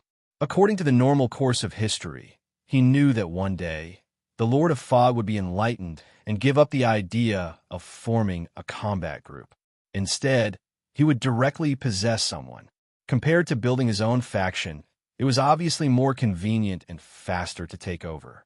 Now, he was only helping the Lord of Fog adapt to the environment and understand the various processes of the combat group. Once he understood these problems, he would be able to manage his newly acquired faction after possessing someone. A month later, Feng Qi and the Lord of Fog receive an invitation for a joint operation for the first time. Before starting the mission, the two of them finally made a decision. Early in the morning, they put on their equipment and carried their backpacks to Pier 3 in the supply area. As soon as they got out of the car, the salty sea breeze hit them in the face. It was still drizzling outside, and the road was very wet. The ships moored at the pier swayed with the waves. Due to being corroded by the sea for many years, the surface of many of the ships was covered in rust, and there was a faint smell of paint and rust. Looking in the direction of the sea, at the end of the sea level, a pitch-black barrier could be seen rising from the ground. It blocked the line of sight like a sky curtain. The joint operation that Feng Qi and the Lord of Fog participated in was to explore this territory field. Their mission was simple. They were in charge of transporting and looking after the supplies. As for the battle, they didn't need to participate at all. A few core battle groups would be in charge. At this time, a large number of people had gathered at Pier 3. The flags of different battle groups fluttered in the wind and the drizzle, and it was easy to distinguish the positions of their battle groups. There were many other low-level battle group members who were in charge of transporting supplies like them. While waiting, a dignified man wearing casual clothes and carrying a serrated greatsword walked over from afar. Behind him were fully armed elite warriors. It was obvious that their equipment was made from precious ores produced in the territory field, and they shone with a cold light in the rain. Behind this dignified man, there was another warrior who was holding a cross of the Death God Scythe flag. This battle group was called the Reaper Battle Group. It was one of the core battle groups of this joint operation, and the dignified man in the lead was the overall commander of this exploration mission, Wang Lin. Wang Lin stood at the pier, then looked at the warriors who had been waiting for a long time, and said, "Start transporting the supplies and boarding the ships." Hearing the order, Feng Qi, the Lord of Fog, and the other battle groups who were in charge of transporting supplies started to get busy. They transported the supplies brought by the various battle groups onto the transport ships in batches. During this time, the members of the core battle groups didn't stay idle and helped to transport the supplies.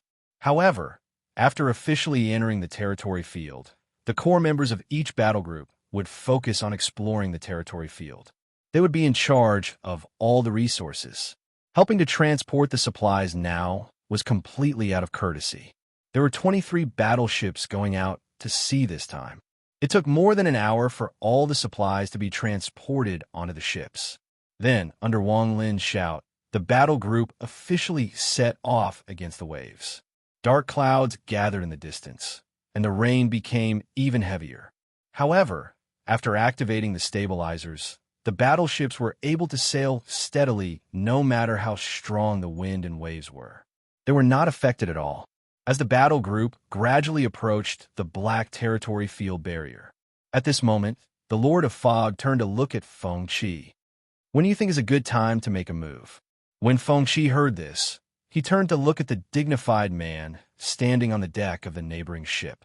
He said expressionlessly, "Let's wait until we enter the territory field. It's not easy to make a move outside." Chapter 237. The heavy rain created ripples on the surface of the sea. The 23 warships allowed the wind and waves to hit them as they moved forward. At this moment, Feng Qi and the Lord of Fog's gazes would occasionally glance at the commander-in-chief, Wang Lin, standing on the deck of the warship. In fact, they didn't care about the joint exploration mission at all. After all, the 8 Steel Factory was just a stepping stone that would be abandoned sooner or later. No matter how many honor points they had, it would be useless. Compared to working hard to increase the rating of the warships, it was obviously easier to let the Lord of Fog possess them.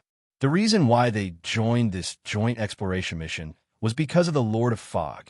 The main reason was because they valued the Commander-in-Chief, Wang Lin, and the Reaper warship that he led.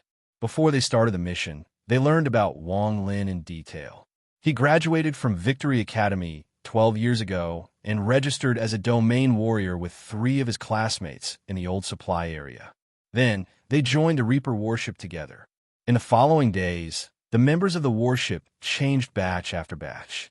The classmates who joined the Reaper warship with him also sacrificed themselves in battle after battle, but Wang Lin walked step by step until now. Now, he had even become the leader of the Reaper warship. Under his leadership, the Reaper warship was promoted from an F-rank warship to a B-rank warship. The reason why the Lord of Fog chose Wang Lin, other than the fact that he initiated the joint exploration mission and ran into the muzzle of the gun, was that there was a very important reason. The hundreds of core elite warriors in the Reaper warship were very strong. Moreover, the entire warship was preparing to become an A-rank warship this year. The Lord of Fog naturally coveted such a potential warship. After understanding the details, he immediately discussed with Feng Qi about how to make a move. Feng Qi naturally didn't reject his suggestion. They decided to wait for the warship to enter the domain before looking for an opportunity to possess it. After thinking for a while, Feng Qi looked at the black curtain in the sky. This domain was called the Absolute Black Domain. The exploration rate inside had already reached 39%. The rules were about the same as the human world.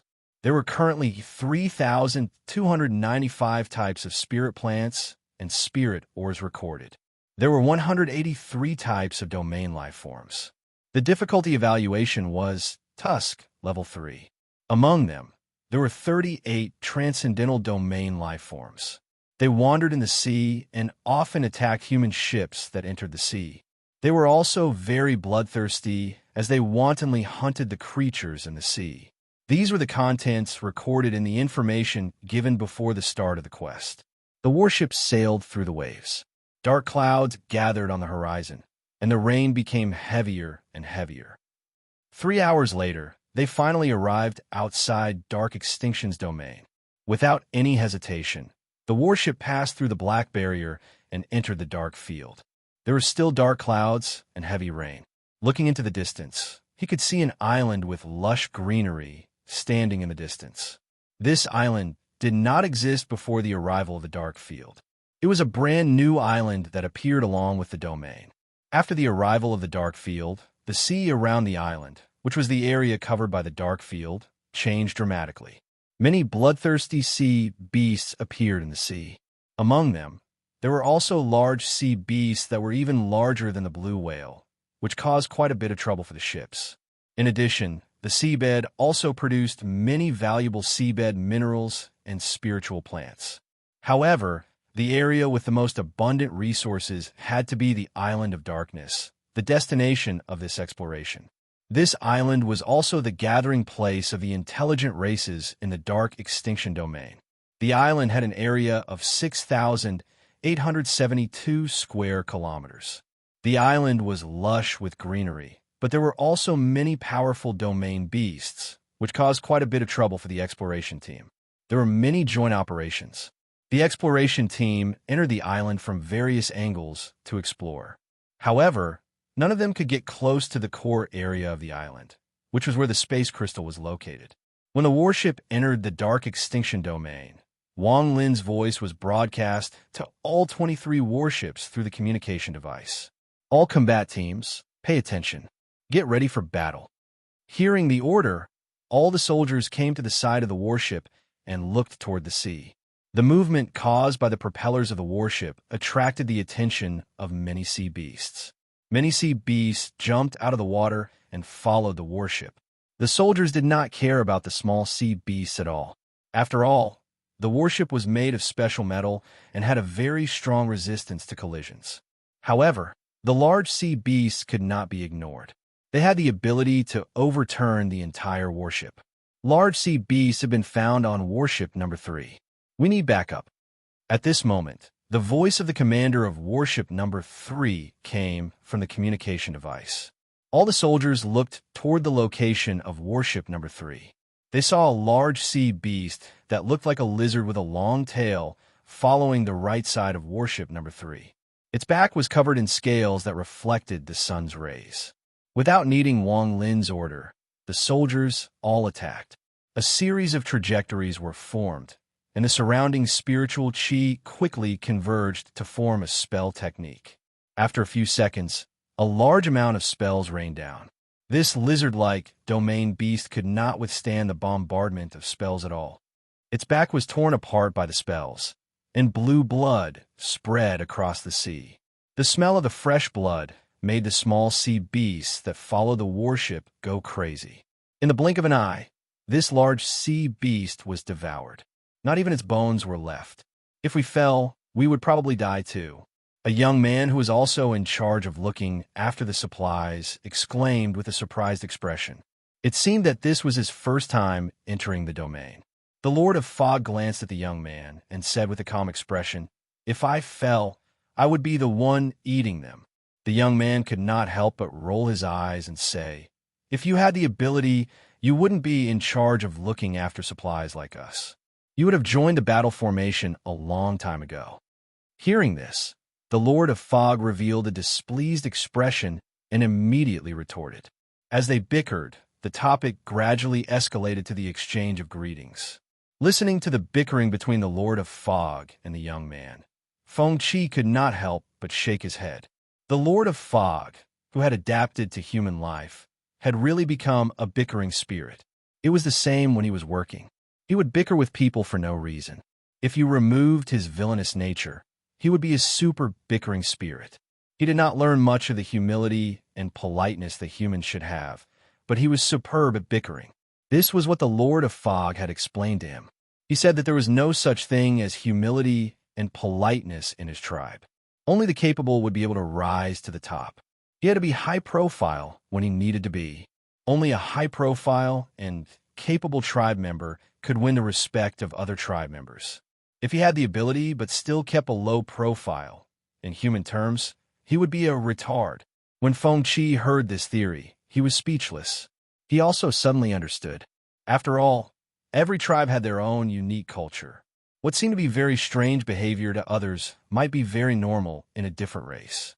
For example, the Lord of Fog once said that in his tribe, eating the tributes of the dead was a form of respect and remembrance for the dead. When he heard this, he felt ashamed. He could not help but recall the video message that Vivian left him. She said with a worried expression that there were always thieves who ate his tributes and could not be caught. At this moment, the Lord of Fog leaned over and whispered to him, "This guy insulted my parents. This guy insulted my parents. I'll kill him later." He could not help but shake his head and say, "We're all people who do great things. Don't be so narrow-minded. Don't delay our work. What does doing great things have to do with holding grudges? Whatever." He could not help but roll his eyes. The battleship continued to sail toward the island. Along the way, more and more sea beasts were disturbed by the propellers. Looking around, one could see groups of sea beasts jumping out of the water and following the battleship forward. Some sea beasts even took the initiative to attack the battleship. However, the temporary commander of the battleship could not be bothered with the small sea beasts. Once a large sea beast appeared, the temporary commander of the battleship would decisively use the communicator to seek support and kill the large sea beast that appeared. The death of the large sea beasts attracted even more sea beasts. At this moment, the entire sea became a feast. Sea beasts of different forms began to kill and devour each other. The scene was spectacular. After a few hours of sailing, the battleship slowly approached the Island of Darkness. Prepare to disembark. At this moment, the voice of the commander-in-chief, Wang Lin, came from the communicator. All the battle groups immediately began to get busy. There was a reef in front of them. The battleship could not get close, so they had to disembark in advance and wade through the water. At this moment, the soldiers carrying the ship's ropes jumped off the ship one after another and came to the shore with tools. They smashed the thick nails into the ground and then sprinkled the coagulant to solidify the sand on the beach. Next, they tied the ropes to the metal nails and skillfully tied the knots.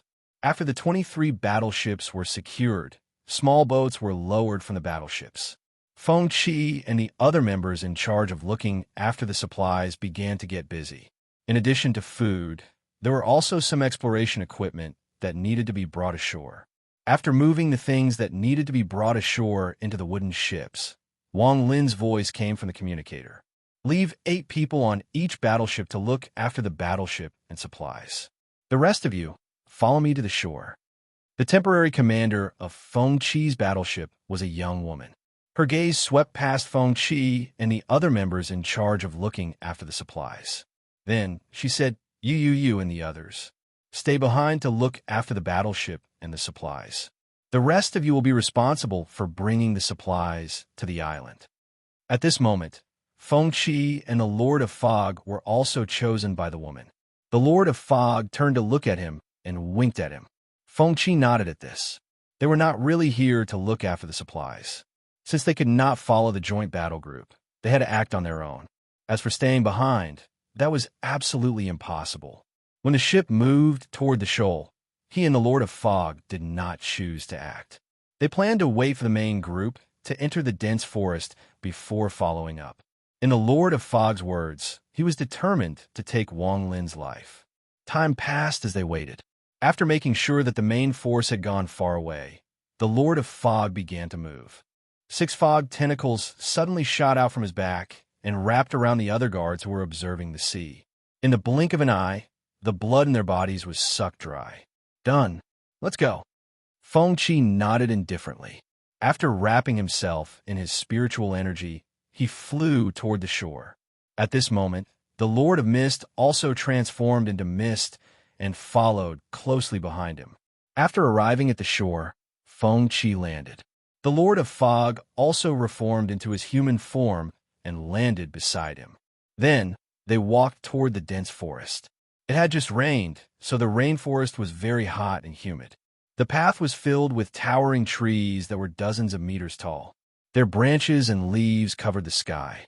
Light could only shine through the gaps between the branches and leaves, forming pillars of light visible to the naked eye. Along the way, they could clearly see the tracks left behind by the team. As they moved forward, the Lord of Fog seemed very excited. He, who had not eaten for a long time, was going on a killing spree here. As long as it was a creature with blood in its body, its blood would be sucked dry by him. The Lord of Fog's injuries also began to quickly recover, and his strength increased once more. This was the strength of the Lord of Fog. The Lord of Fog had once told him that the biggest difference between humans and domain creatures was that they did not have a complete growth system. For example, humans were still perfecting their cultivation system, and there were many drawbacks. This was also the reason why human cultivators found it difficult to break through the shackles of their lifespan. They might even end up with permanent illnesses due to the drawbacks of their cultivation methods. This problem did not exist for intelligent domain creatures. For example, the Lord of Fog's strength increased his lifespan significantly, and there were no drawbacks during his growth. This was also reflected in the use of resources. Using the Lord of Fog as an example, his efficiency in using resources was far beyond that of humans. After killing a domain creature, humans could only obtain a pile of special materials. However, when the Lord of Fog killed a creature, he could obtain a large amount of vitality.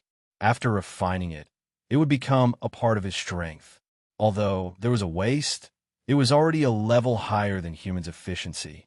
The same was true for the efficiency of spiritual plants. Other than that, there's also the increase in the strength of the bloodline. This was not a problem that humans could solve in a short period of time. Those powerful domain creatures had gone through countless generations of evolution before the new generation obtained their current growth potential. Although the descendants of human cultivators had also obtained an increase in growth potential. In order to increase this potential, they still had to go through many generations of reproduction. During the time he was in contact with the Lord of Fog, he had a clearer understanding of the gap between humans and domain creatures. The Lord of Fog's many ideas also gave him a lot of inspiration to improve the overall strength of humans. He would definitely not be able to use these ideas in his mind. However, these ideas could help his other self and contribute to the development of humans.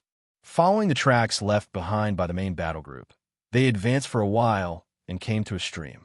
There were obvious signs of a battle ahead. 5 creatures that were more than 2 meters in size and covered in black fur lay beside the stream. Their bodies had been dismembered. The rune crystals and useful body parts had all been cut off.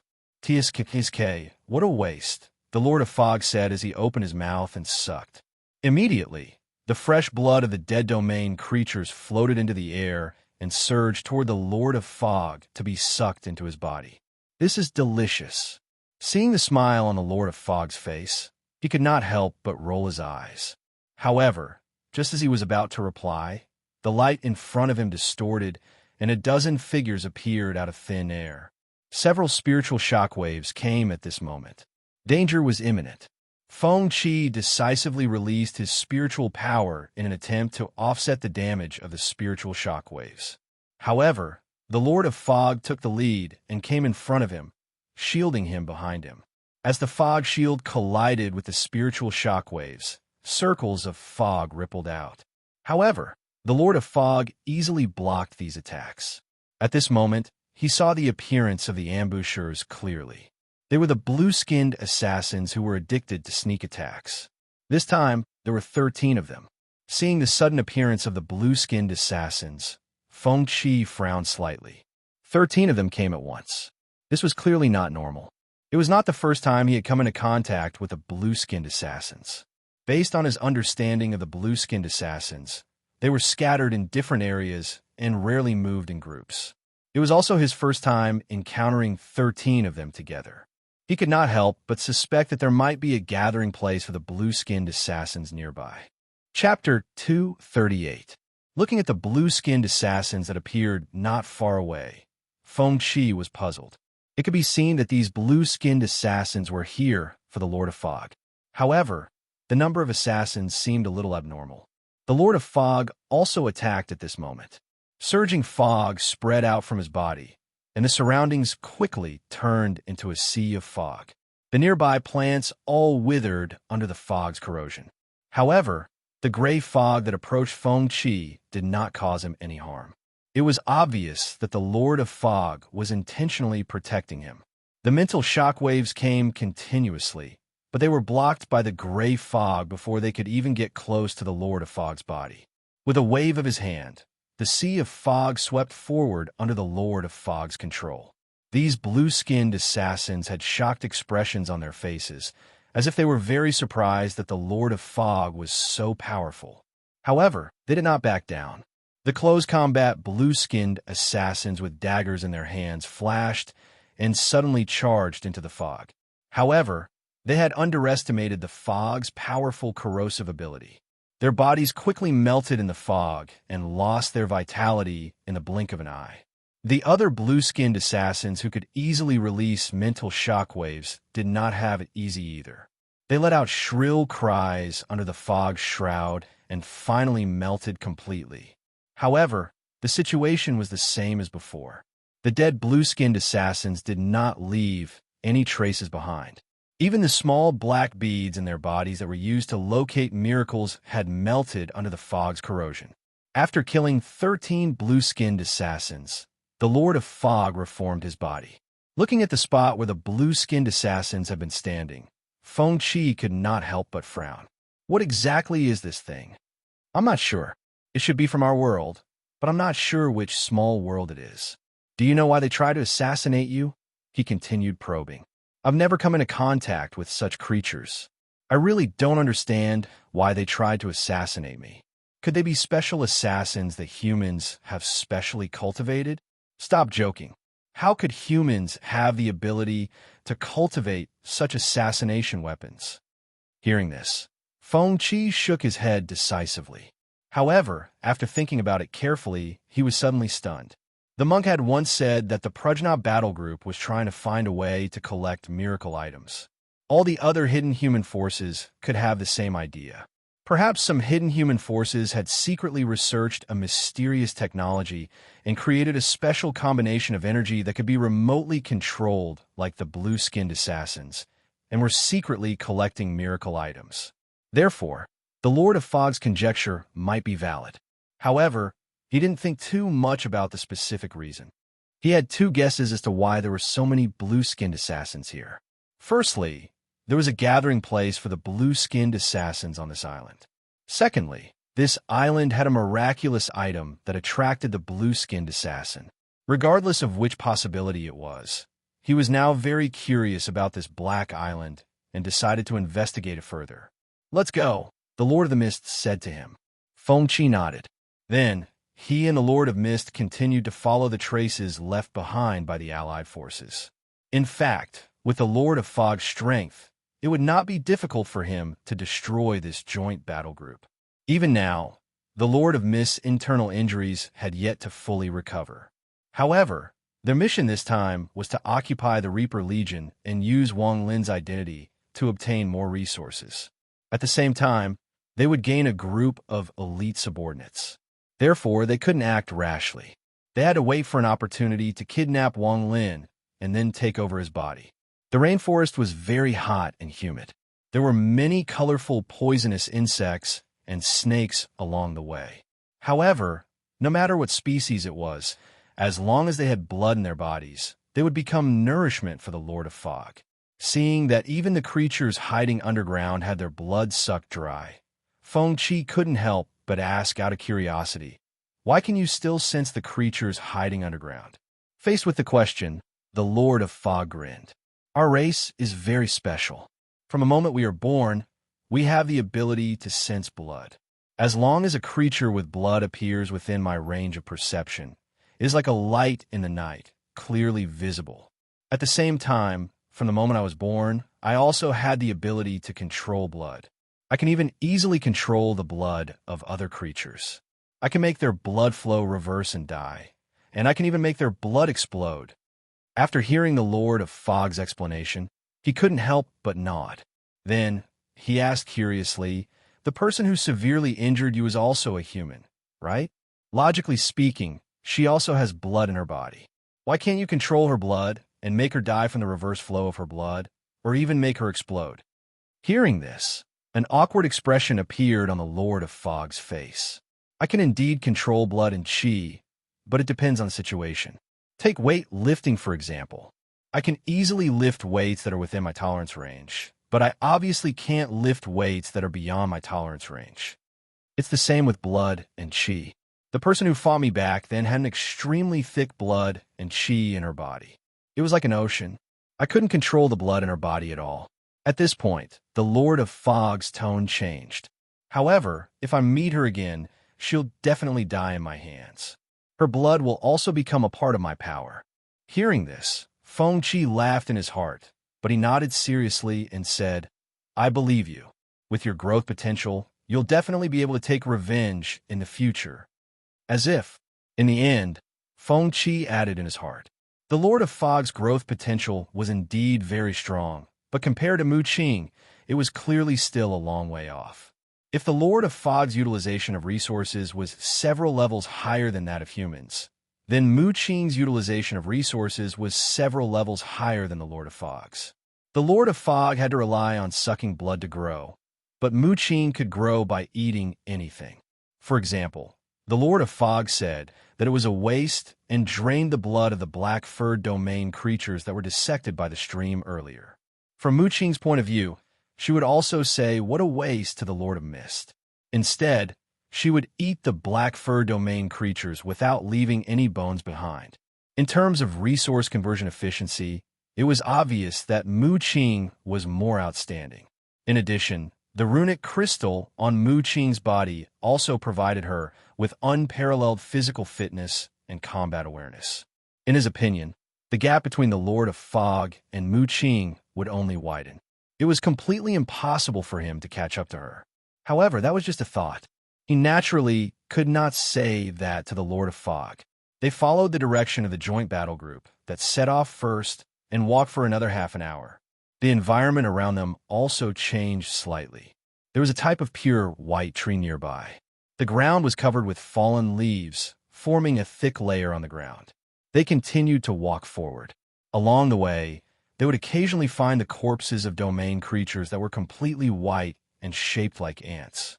These creatures had been recorded in the information provided when they accepted the mission. They were called carnivorous ants. They were more than a meter long and were very ferocious and aggressive. Their upper jaws were very strong and could easily tear the bodies of their prey and tear off the flesh. Unless it was protective equipment made of high-quality spirit ores, ordinary equipment would be easily torn apart. However, these domain creatures were full of treasures. Along the way, they discovered that the upper jaws, antennae, and other parts of the carnivorous ants had been dug out. After continuing to explore for a while, the Lord of Mist suddenly stopped in his tracks. "We're close. Let's continue later." When Feng-Chi heard that, his mental power spread out from his body. Soon, he sensed the joint battle group that was advancing in the distance. The configuration of the joint battle group was very particular. The members in charge of carrying supplies were in the center of the battle group. The special personnel in charge of exploring resources were in the outer circle, and the core of the team was in charge of clearing the path at the front. Through his mental perception, he discovered that the explorers were constantly calibrating their mechanical instruments and scanning the terrain along the way. At this time, a clear map of the path was already on the display screen. The map also marked the flora and fauna found in each area in detail.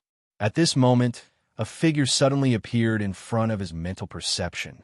Immediately after, his mental perception was suddenly cut off. "You have mental perception. Their team obviously has it as well."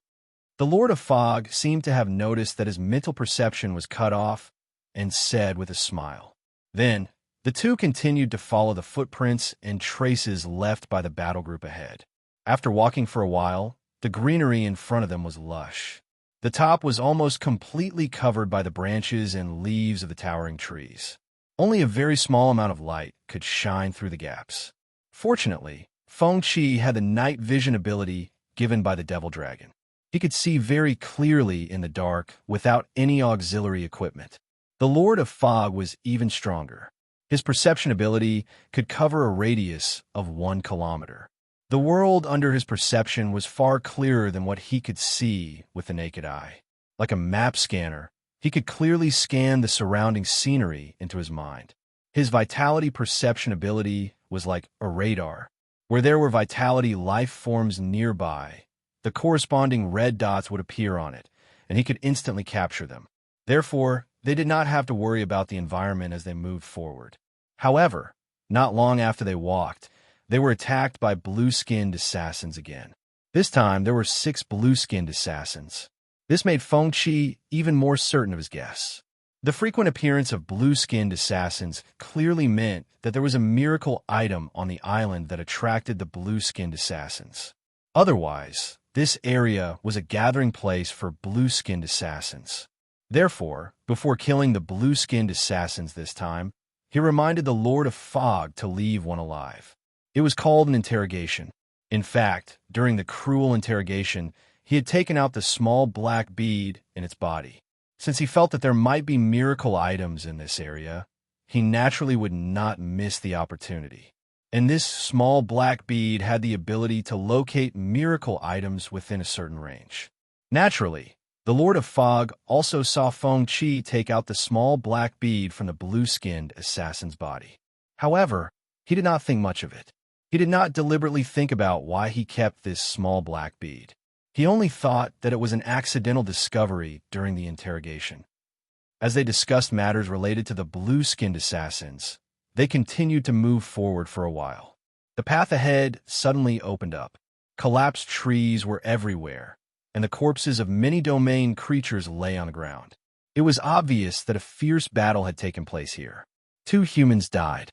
Their blood remains here, but their bodies were taken away. The Lord of Fog spoke at this moment. "How do you know they're dead? What if it's blood from an injury?" Feng-Chi asked curiously. "Of course I saw it with my perception. How can I know whether they're dead or not through their blood?" Feng-Chi was speechless. Looking at the grinning Lord of Fog, Feng Qi could not help but raise his middle finger. After the small interlude, the two continued on their way. Not long after they walked, the Lord of Fog's expression suddenly changed. An external force has appeared. There are many of them. We can find an opportunity to attack.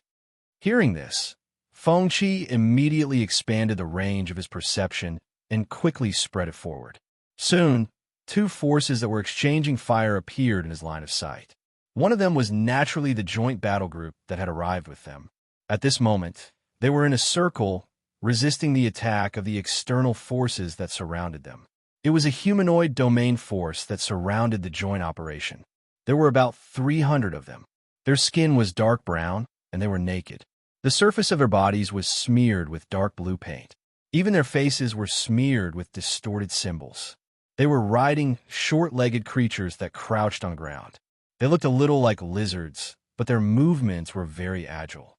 They could move quickly with the shouts of the humanoid domain creatures. Intelligent domain creatures were always the main enemies of the domain battle groups. They were also the true overlords of each domain. If a domain battle group wanted to disperse a domain, they usually had to eliminate the intelligent domain creatures in the domain first. Now that they encountered each other in the domain, a conflict was about to break out. It was obviously not the first time these domain creatures had come into contact with humans.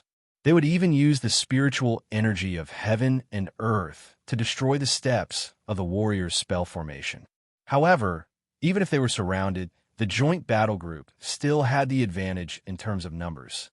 Facing the siege, the experienced domain warriors moved quickly. They constantly adjusted their positions and looked for opportunities to cause a lot of casualties to the humanoid domain forces. However, what puzzled Feng Qi was that the humanoid domain forces were clearly in a disadvantageous position. The humanoid domain's forces were clearly at a disadvantage. So why would they surround the joint operation team? Wasn't that just asking for death? Thinking of this, his consciousness continued to radiate and spread into the distance. Soon, a large number of humanoid domain creatures appeared in his sight. They were riding on lizard-like domain creatures, passing through the dense forest and quickly approaching the location of the two parties. It was just as he thought. They would rather die to delay the joint battle group's departure because the humanoid domain creatures were waiting for reinforcements to arrive. At this moment, the Lord of Fog's voice rang out, interrupting his thoughts.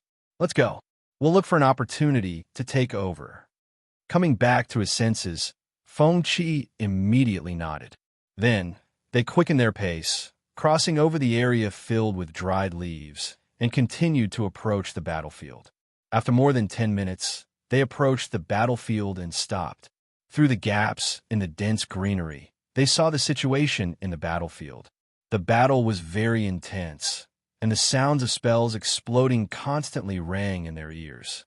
The surrounding trees and other greenery were affected by the battle, and all fell down, clearing out a wide area where they could see sunlight. Feng Qi and the Lord of Fog's gazes turned toward Wang Lin, who was hovering in the air and constantly giving out orders to command the battle. "We'll act according to the situation," the Lord of Fog said at this moment. Hearing this, Feng Qi immediately nodded. At this moment, countless humanoid domain creatures passed through the dense forest and appeared one after another. Soon, a large number of humanoid domain creatures surrounded the area. Feng Qi and the Lord of Fog also decisively retreated a distance, afraid of being affected. At this moment, the humanoid domain creatures all retreated to the side, and then a stalwart figure appeared from the grass. He was more than 3 meters tall and looked like a small mountain. His body was smeared with sparkling emerald green paint, and he wore a crown made of some unknown spirit plant's branches and leaves on his head. Beneath its body was a giant beast that looked like a fierce tiger and breathed white mist as it breathed. However, Feng Qi's gaze was focused on the stalwart figure's right hand. There was a green stream of light constantly rotating around his right wrist. It was like a ball of mist, but also like a ball of liquid. It was not a simple bracelet. If it was just that, he wouldn't have cared. What surprised him was that the small black bead he took from the blue-skinned assassin was emitting energy waves. Chapter 239. The black bead's reaction made Feng Qi instantly realize that a miracle item had appeared nearby. His gaze focused on the humanoid domain creature on the back of the giant tiger in the distance. It was obviously a leader-level existence of this race. This could be seen from the other humanoid domain creature's attitude towards it. It was naked and wore only 2 items on its body. The first was a crown made of spiritual plants on its head. The second was a green bracelet that kept circling around its wrist like mist and liquid. The miracle item was very likely to be one of them. But no matter which one it was, he had the urge to seize it. One thing was for sure, as long as it was a miracle item, it would definitely give the holder magical effects. This sacrifice line meant that he was destined to die young. But the other him could obtain information related to this miracle item. As long as he had enough strength, he could even come to this island of black extinction one step ahead and seize this miracle item. This would be of significant help to the improvement of the other him's strength. It might even be of unexpected help to the improvement of the overall strength of the human race. It's about to make a move. The Lord of Fog suddenly spoke and interrupted Feng Qi's thoughts. He looked up and saw the tall figure riding on the giant tiger slowly raise its right hand with the green bracelet. In an instant, a bright light shone in all directions. A 10-meter tall, dim, and blurry shadow appeared behind it. Seeing this, the other humanoid domain creatures knelt on the ground facing the shadow and began to kowtow and worship it. Even from far away, Feng Qi could still see it very clearly. This tall shadow looked very similar to these humanoid life forms. It was also covered in various symbols. The only difference was that it did not have a physical body and was completely composed of energy. A terrifying pressure came, and the veins on Feng Qi's forehead bulged.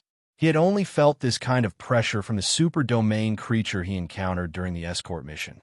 At this moment, he turned to look at the Lord of Fog beside him. At this moment, the Lord of Fog's expression was also very serious.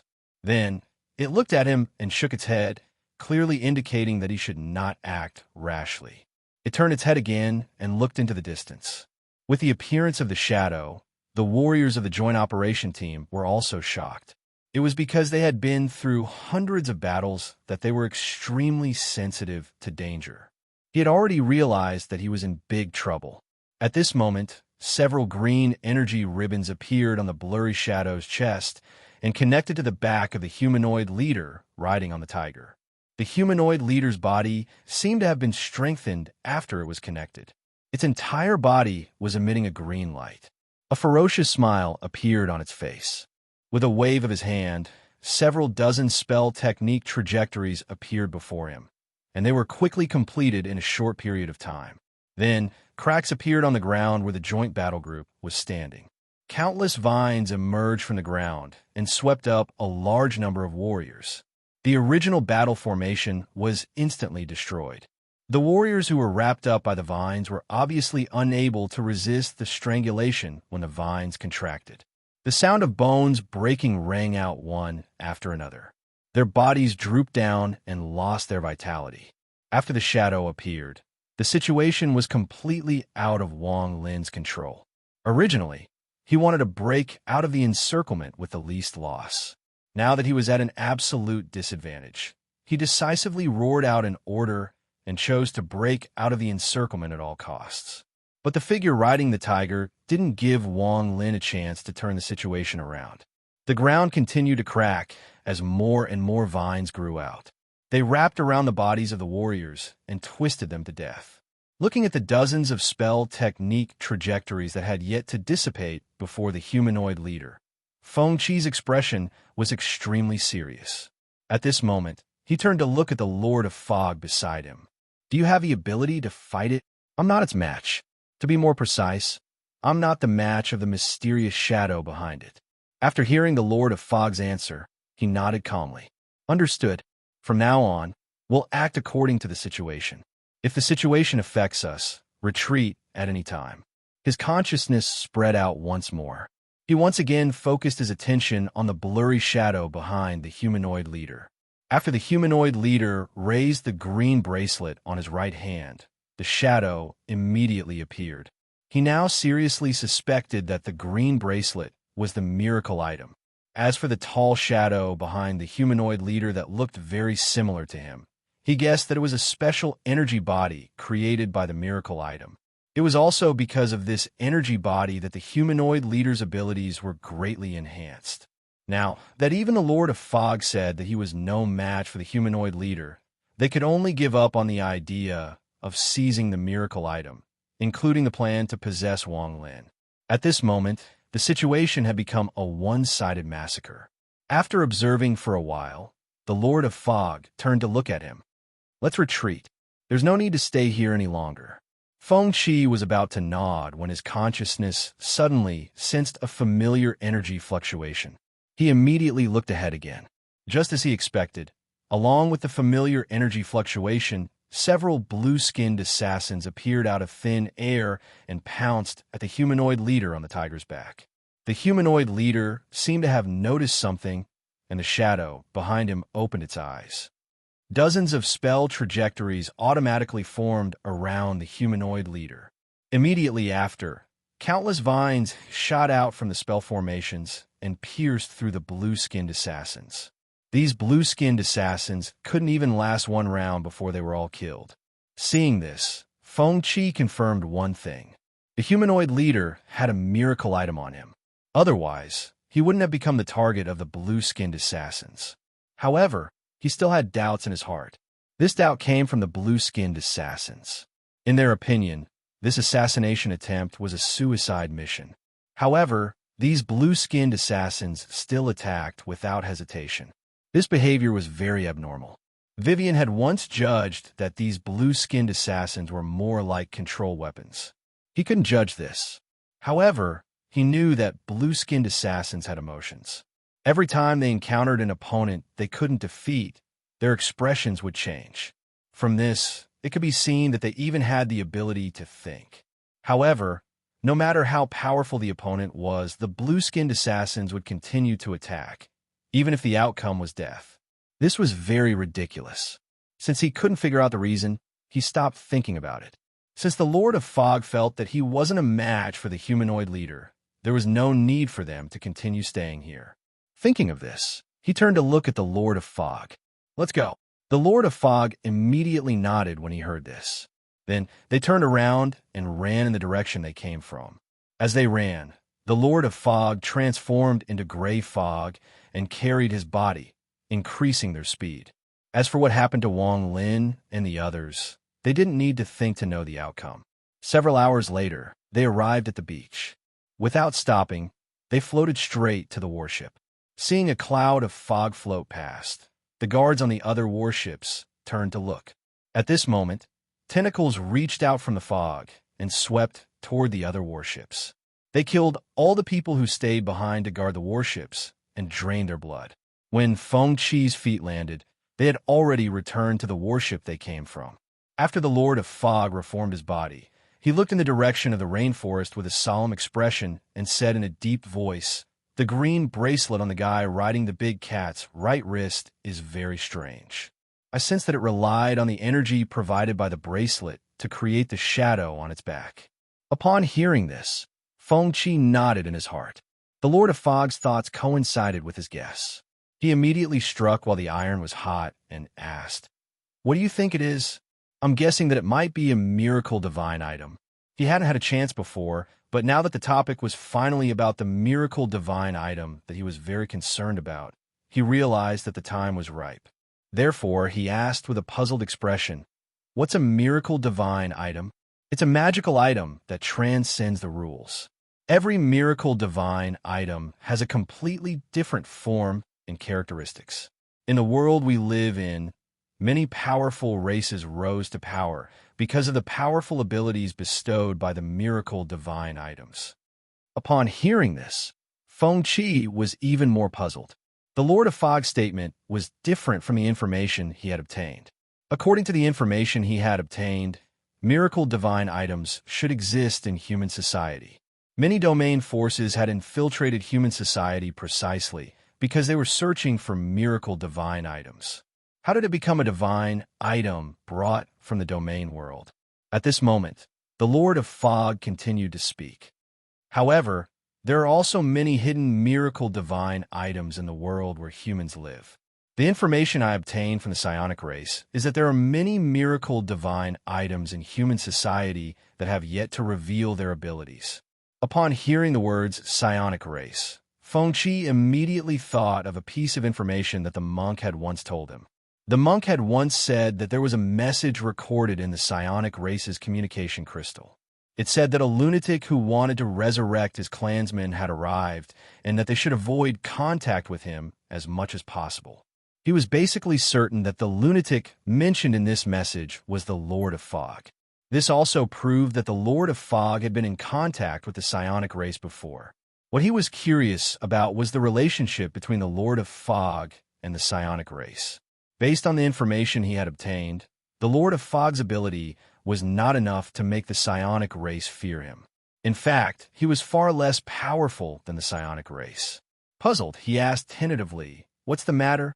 What's the psionic race you're talking about?" "A very lucky race. Back then, I led my clansmen to invade their small world and killed many of their clansmen. After entering the human world, we also had brief contact and communication." Upon hearing this, Fengqi's eyes widened. He did not expect the Lord of Fog to have such a glorious history. However, compared to the situation after coming to human society, the psionic race was clearly doing better. Relying on the Holy Spirit's consciousness that they obtained from somewhere and the resources they obtained from infiltrating human society, they developed rapidly. Now, they had become a hidden force that even the Hanya domain's battle groups did not dare to go against. As they continued chatting, Fengqi learned about that history. According to the Lord of Fog, their race used to be a race that was more powerful than the psionic race. He only had the greatest growth potential in the history of his race, but he was not the strongest. There were a total of 18 immortal elders in the undying group of their race, which was also the elder group. Each of them was stronger than him. However, when they were opening up the path to help him enter the human world, they all died in battle. Upon hearing this, Fengqi sighed. Fortunately, they died in battle. Otherwise, the Lord of Fog would have a powerful army right from the start. It would be a nightmare for humans. From this, it could be seen that if the race of the domain world chose to open up a path to enter the human world, it would be a gamble. If they encountered roadblocks on the path they opened up, they would basically die. If they were lucky, they could lead the domain to the human world without any losses. However, he still had doubts. The Lord of Fog only explained the existence of the miracle item, but did not explain it in detail. Hence, he continued to ask, I have another question. How did the miraculous divine item you mentioned come into being?" In the face of his continuous questions, the Lord of Fog did not get impatient and patiently explained, I'm not sure. There are many rumors, but the one I believe is that every miracle item is evolved from the power of the Pillar God Source after his death." As he spoke, the Lord of Fog turned to look in the direction of the rainforest and licked his lips. It seems that we have to speed up the development of our forces and return here as soon as possible to snatch this treasure from the guy on the big cat's back. I have the same thoughts as you. After hearing about the power of the miracle item, I would like to see it with my own eyes. If we can get it, it will be beneficial for our future development. They made a decision while chatting. After returning, they would develop their forces as soon as possible and return to the Island of Darkness to snatch the miracle item. After some discussion, the Lord of Fog suddenly looked at him and spoke. "Do you know how to sail a boat?" "No." Fengqi shook his head decisively. "Then how do we go back?" The Lord of Fog's eyes widened. Hearing this, Fengqi also had a headache. It was obviously unrealistic to fly back. Even if they had the ability to fly back, they could not do so. If they failed this mission, they would definitely have to describe the exploration mission to the battle group headquarters. It would be easy to explain if only the two of them return alive. But the problem was, even if he explained that he stayed on the warship the entire mission and did not directly participate in the mission, which was why he survived, how could he explain how he returned without a warship? It was obviously impossible to fly back with his strength. It would only make sense if he drove the warship back. I don't mind. When the time comes, I can take over a new body and integrate into human society. You can't change your body. You have to account for the failure of the mission. What do you plan to do? Looking at the Lord of Fog's helpless expression, Feng Qi sighed. Let's go and look in the cabin. There might be a pilot manual. Next, the two of them walked into the cabin and began to search for relevant information that would help them learn how to sail the warship. As they rummaged through the cockpit, they found a few books that had been flipped through until they were worn out. Feng Qi picked up a book and was about to start learning when he was interrupted by the Lord of Fog. How long will it take you to learn the knowledge in these books? After visually estimating the thickness of the books, Feng Qi pondered for a few seconds and gave an answer. 3 hours is enough to memorize them. If you include the operation practice, it'll probably take 4 to 5 hours. Forget it, let me do it. I'll finish this in half an hour. As he spoke, the Lord of Fog grabbed a book and began to flip through it. Looking at the Lord of Fog, who flipped through the pages in a few seconds, Feng Qi felt like he was being discriminated against. What do you mean by forget it? What do you mean by half an hour? Look at this. Are these words that a human can say? However, when he thought about how this guy was not a human to begin with, and how he would create the blood and flesh sacrifice technique that harvested both humans and domain forces in the future, he suddenly felt relieved. There was no need to compete. This sacrifice line would be fine as long as he followed it. The more talented the Lord of Fog was, the smoother his plan of sacrificing the line would be. Chapter 240. When the Lord of Fog steered the warship away from the dark ultimate domain, Feng Qi didn't hesitate and immediately sent a distress signal to the old supply area. When the communication device connected, he started to recite the speech that he had already prepared. When the warship docked, the staff from the battle group headquarters was already waiting for them. After getting off the warship, they were brought to an office in the recruitment hall and asked about the details of the mission. After understanding the whole story, the staff from the battle group headquarters immediately said that the failure of this joint operation would be further investigated. However, the staff also said that it wasn't because they suspected that there was something wrong with them. Launching a follow-up investigation was out of respect for the dead soldiers. After leaving the recruitment hall, the sky was already dark. After returning to the hotel for dinner, they returned to their rooms and started to refine the plans for the future development of their forces. During the discussion, the direction of the future development plan gradually became clear. In the next few days, Feng Qi and the Lord of Fog were invited to the recruitment hall several times to explain the situation of the mission again. This tedious process lasted for half a month before it ended. This was because the new joint operation team had set off and found the traces and corpses left behind by the battle between the humanoid domain and the joint operation team under Wang Lin's command on Dark Ultimate Island. After taking photos and recording all the findings of the investigation, Feng Qi and the Lord of Fog no longer needed to be investigated. This was because the situation was now completely clear. After getting rid of the trivial matters, Feng Qi and the Lord of Fog could finally free up some time to plan the development of their forces. 1 month later, the alarm clock woke Feng Qi up from his sleep. At 6:30 in the morning, Feng Qi and the Lord of Fog left the hotel and arrived at the square of the old supply area. At this moment, there were already no less than 10 domain battle teams gathered here. Their gazes were quickly attracted by a battle team that was coming from afar. The equipment that the members of this battle team were wearing was extremely elite. It was basically made from high-grade spirit ores produced in the domain. Also, their equipment was painted black, and every soldier was wearing a black iron mask. Feng Qi was very familiar with the woman wearing a black mask. She was the leader of the Death Star battle team, Wang. In this timeline, after careful consideration, the Lord of Mist chose Wang Yi as his target. This time, they were not invited to join Wang Yi's joint operation. However, he had already planned to seize Wang Yi's body and part of his memories during this operation, including his subordinate 3rd Death Star Legion. They sat at a breakfast stall in the corner of the square and ate their breakfast. From time to time, they would look at Wang Yi, who was speaking. They learned about it from the tablet that issued the mission. This mission was initiated by Wang Yi of the Death Star's 3rd Battle Group. There were a total of 13 battle groups participating, and each of them was a B-rank battle group or above. Their target was the War Dock, the Yellow Sand Domain, in the Southeast Sea. As for the specific mission process, they did not participate in this operation, so they had no way of knowing. Half an hour later, Wang Yi gave the order, and the members of the legions boarded the vehicles and set off for the War Dock. Seeing this, Feng Qi and the Lord of Mist immediately paid the bill and set off. Several hours later, they arrived at the war pier. They were no longer unfamiliar with this pier. When they were exploring the Dark Field, they had used Pier 3 of the War Dock. The reason why this area was called War Pier was also related to the nature of its use. The warriors who came to this pier ready to go out to sea were about to step into the domain and enter a state of war. This place was like a battlefield transit station.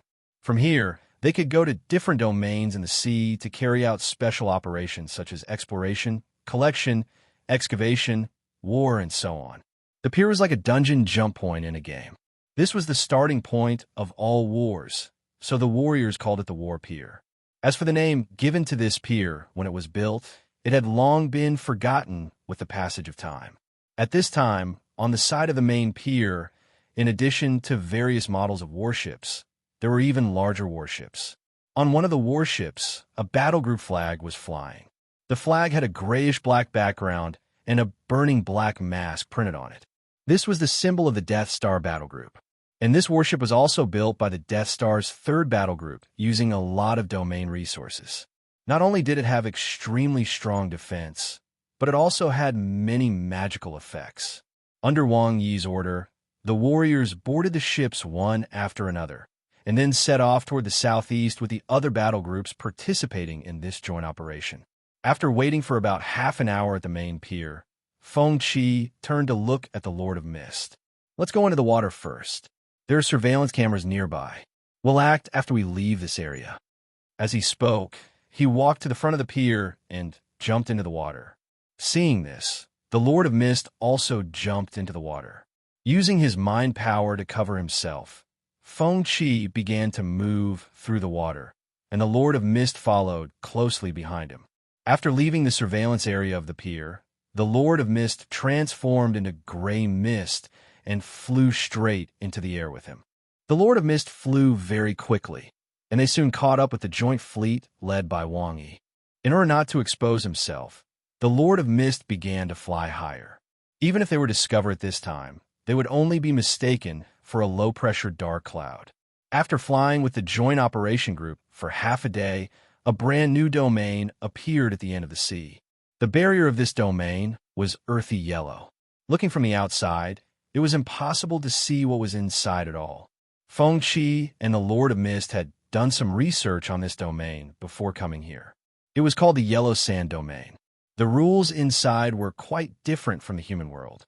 For example, there were no water elemental spirit chi particles inside, so it was impossible to cast water elemental spells inside. At the same time, there were also very powerful sand elemental life forms inside. The body structure of these life forms was completely different from that of humans. Unless the energy core in their bodies was destroyed, they could easily reassemble even if their bodies were destroyed countless times. 89% of the area of the Yellow Sand Domain had been explored.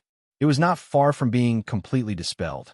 This time, Wang Yi launched a joint operation to test the waters. It was obvious that she was preparing for the final dispelling battle. War meant chaos. This was also the best time to seize Wang Yi's body. In fact, he and the Lord of Mist had also discussed ambushing Wang Yi. For example, they could seize Wang Yi's body when she was asleep, or seize her body and launch a sneak attack when she was alone. However, after careful analysis, they felt that there was a greater risk in doing so. After all, Wang Yi was an old warrior who had been through hundreds of battles. It was unknown how strong she was exactly. The process of seizing her body would definitely cause quite a commotion. If the battle attracted the attention of a large number of domain warriors in the supply area, the situation would be dangerous. The Lord of Mist believed that he was fully capable of seizing Wang Yi's body, but he had no confidence in facing the siege of all the warriors in the supply area.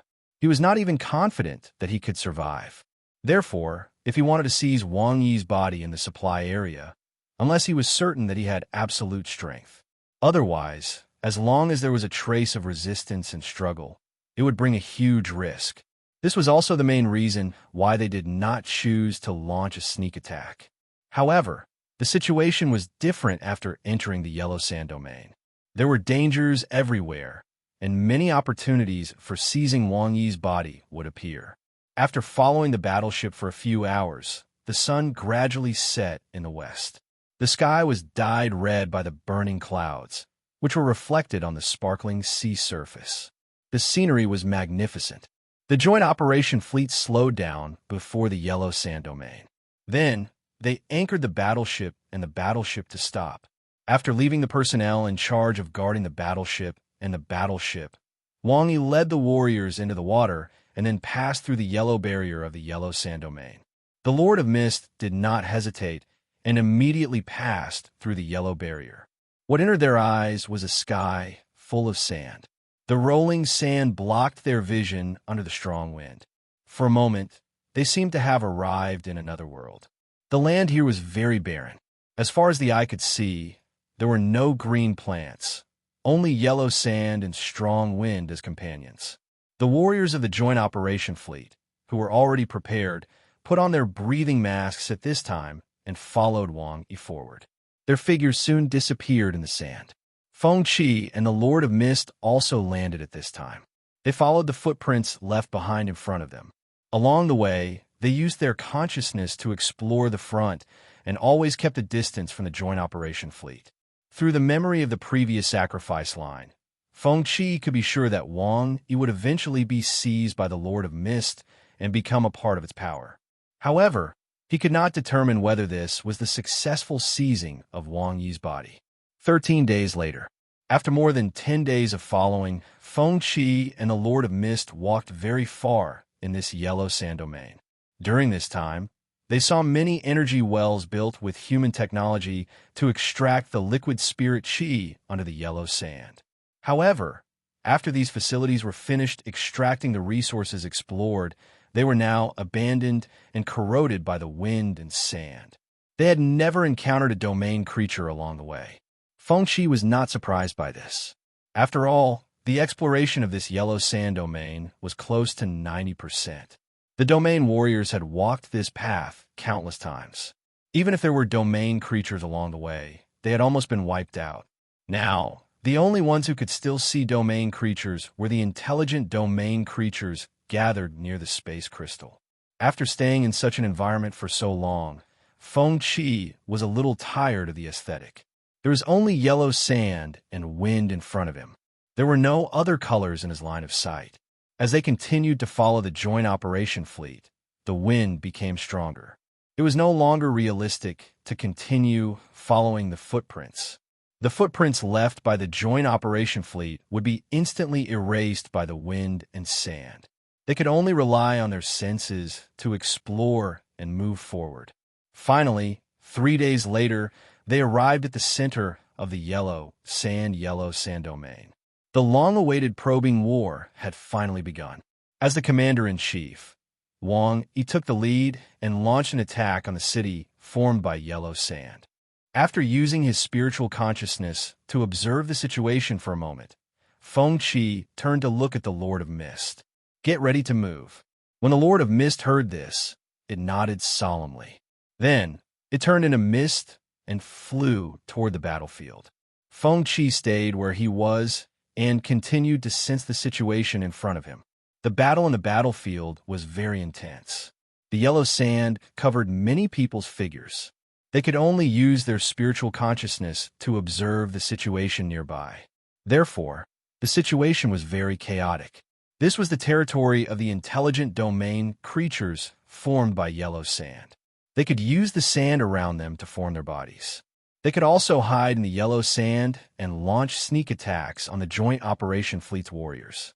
However, both sides were obviously testing the waters. They did not go all out.